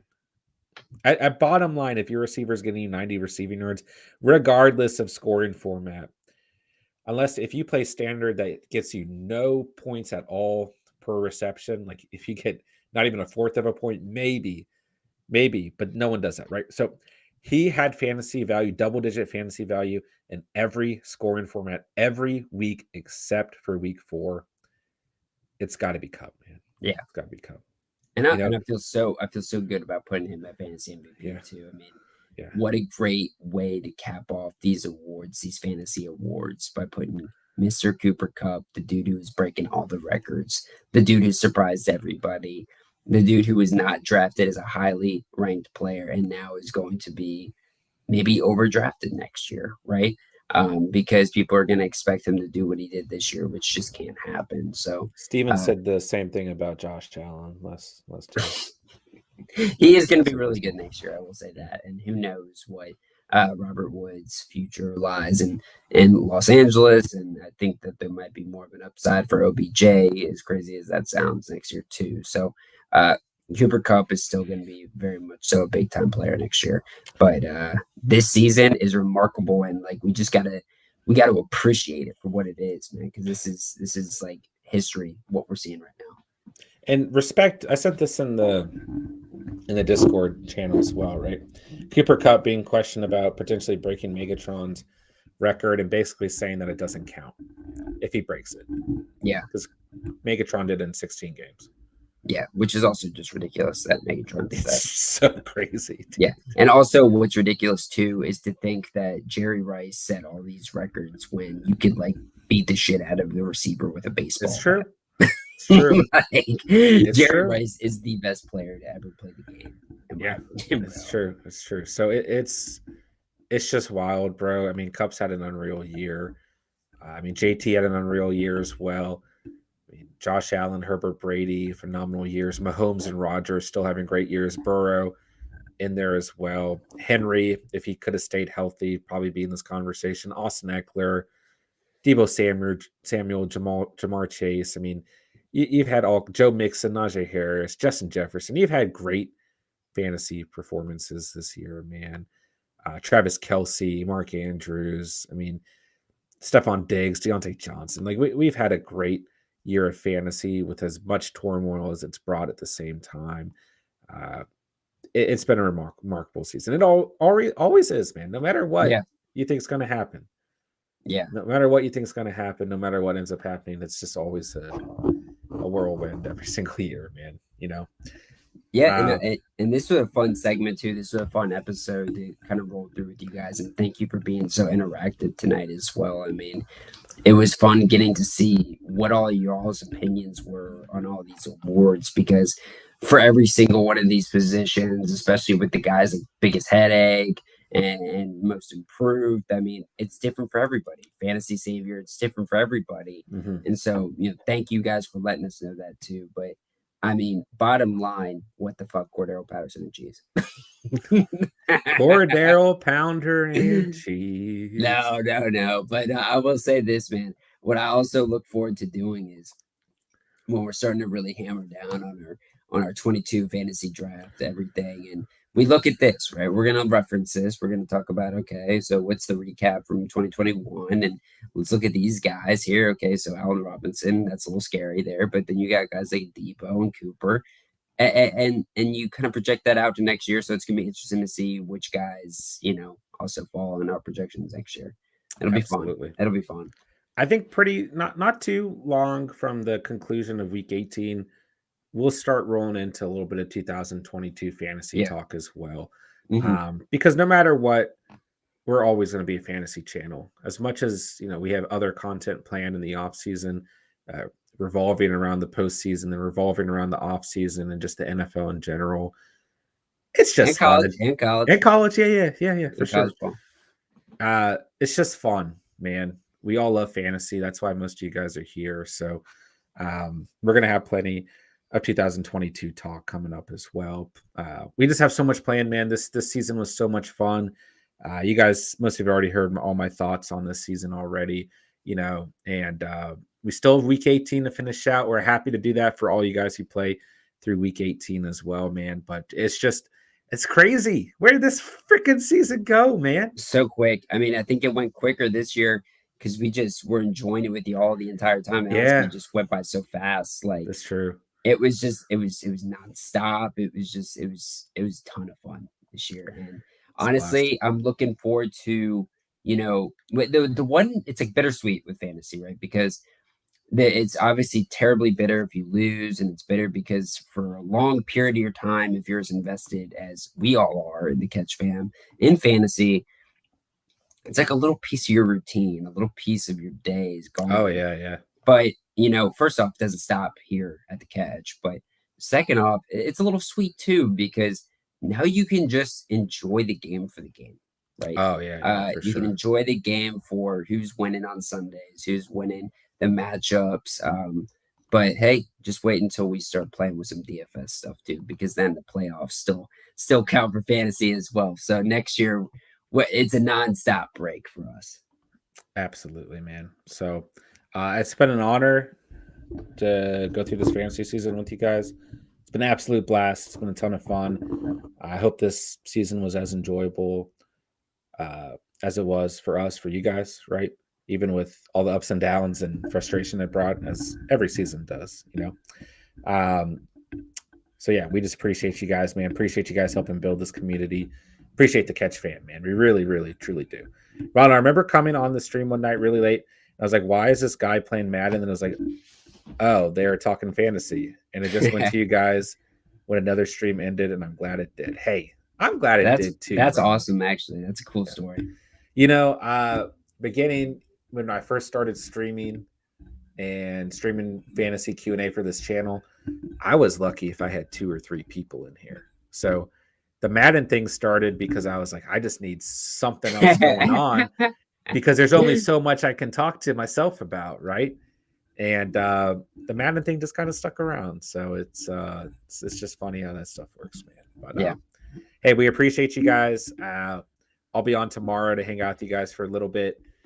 We'll have must start receivers either dropping after the stream tonight or first thing in the morning. So make sure you guys go check that out. Go check out Steven's must start defenses, must start kickers. Drop a like, drop a comment, guys. I appreciate you guys coming up to this stream, man.